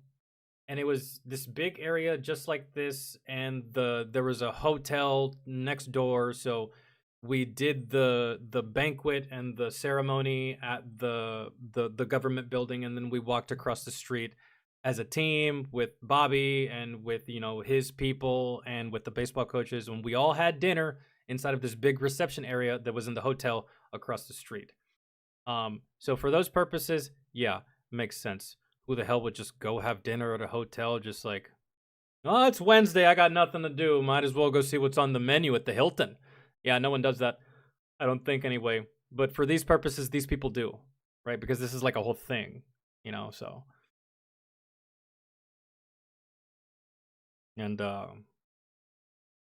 it's a correspondence dinner, and it's for the president, so I have to imagine that the food is somewhat good, right? They don't skimp on this shit when it comes to the president, or when it comes to the White House and what they spend on food or whatever the fuck, man. So I'm assuming that at the very least, yeah, it's a hotel, but I'm pretty sure the food was good. Maybe. I guess. I can't imagine it being bad. Look at all those fucking rich people. Right?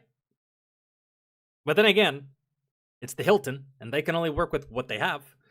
So unless they're really, really good, I don't know. I think I've stayed at the Hilton once. I didn't eat the food. I think I ate breakfast before I left. And in my opinion, breakfast at a hotel is the same across the board. I don't give a damn if it's a 5-star hotel. The eggs taste the same. The grits taste the same. The pancakes taste the same. Man, it's like, whatever.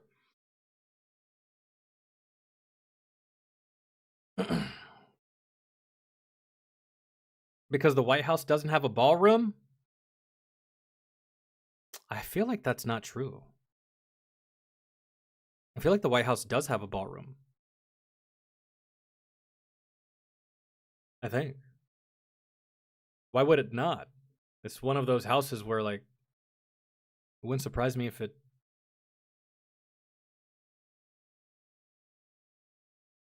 With mass surveillance.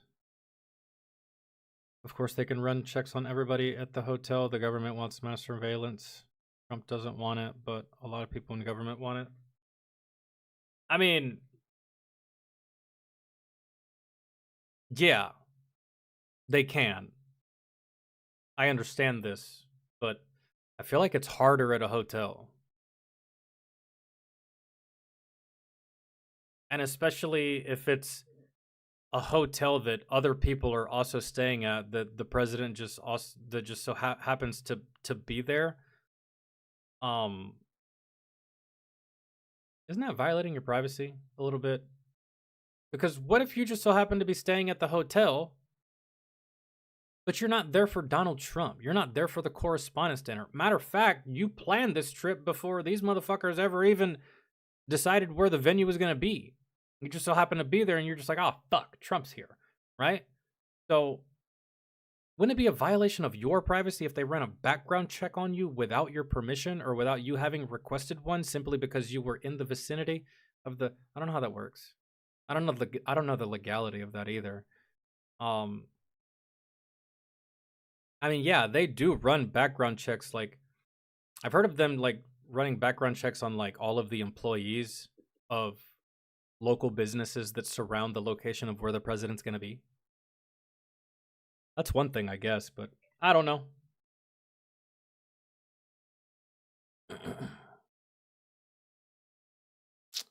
I don't know. I don't know how that's going to go. But, I mean, compared to the assassination attempt that took place a couple of years ago, this is tame. Guys, tame in comparison. You guys forget, he took one to the earlobe. Or just to the ear. He literally got hit by a bullet. So, that compared to this is kind of a nothing sandwich.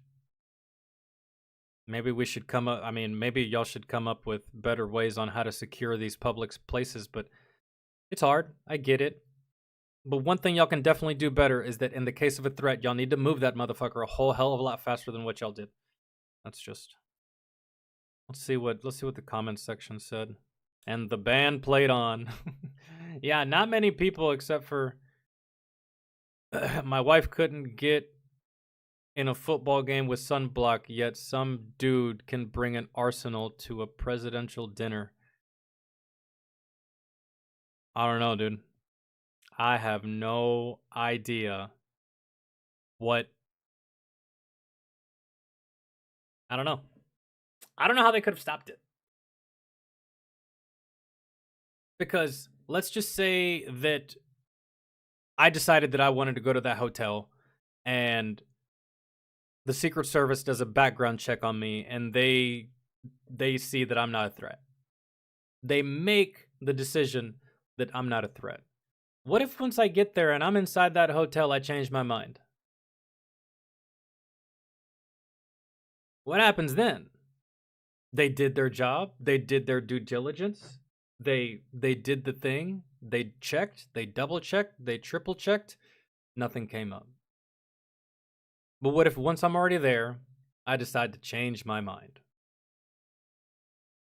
What if I don't pass a background check? What do? Sorry, Mr. Falcon, you cannot stay at this hotel from the dates of this to this. Would they do that? Do they do that? Maybe, maybe not. I don't know. There's always going to be a leak, guys. As long as the president exists, there's always going to be someone that wants to hurt the president. And hey, look at it this way.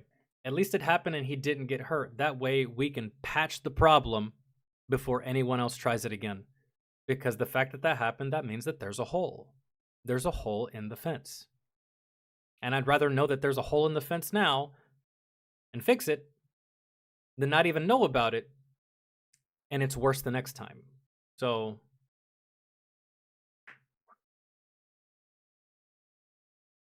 you know, we'll see. Things can only get better from here.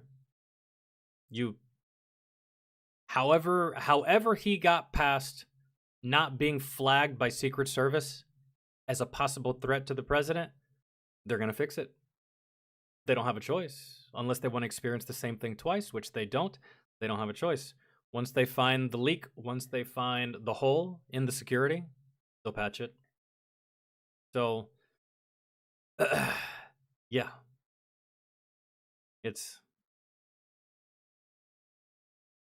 And nobody got hurt, so.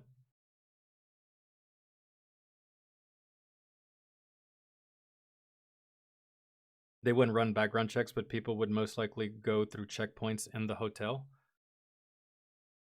Yeah, sure. That is true. However,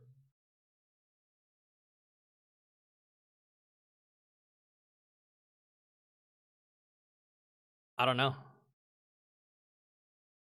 I would love to see footage of him beginning his attempt to try to carry out this plan. So, anyways, all right. No, I'm sure they have metal detectors. But I don't know, they said that he rushed security, and I mean, even if you're ready, and even if you did everything correct, and even if you dotted all the I's and crossed all the T's, a bum rush is a bum rush. You can only react as fast as you can, right? And I feel like they did. I really don't feel like that guy even came close to getting inside the room. And I guess what you have grievances with is the fact that he was even in the building to begin with. Which, I mean, I agree, but at the same time, hey, there's always going to be something. He has a manifesto. Yeah, I'm pretty sure it reads like fucking gobbledygook, really, for the most part. I can't imagine there's anything to pull from there. But all right, guys, gals, I'm out of here. I am about to go eat and see if my buddy wants to play some Fortnite, because that's what he called me for earlier. And quite possibly edit something from this stream or edit something from the Twitch stream that we did a couple days ago, which will actually be live on Twitch tomorrow. So if you have any music requests, be sure to put that in the Discord, because that's what we will be doing tomorrow at some point. So, guys, gals, thank you so much for hanging out. Thank you for chilling. Thank you for interacting with me, hanging with me, keeping me company, and requesting stuff. So I appreciate y'all for that. Thank you for all the resubs and the memberships and the donations. I love y'all for it. I'm out of here, though. I'm about to stuff my face with whatever I can rat fuck out of the pantry. It's going to be grand. And then, yeah, I'll see y'all tomorrow. If y'all have any questions, concerns, or you just want to bullshit, there's the Discord. All right? So I will see y'all then. Have a good evening, guys. Bye.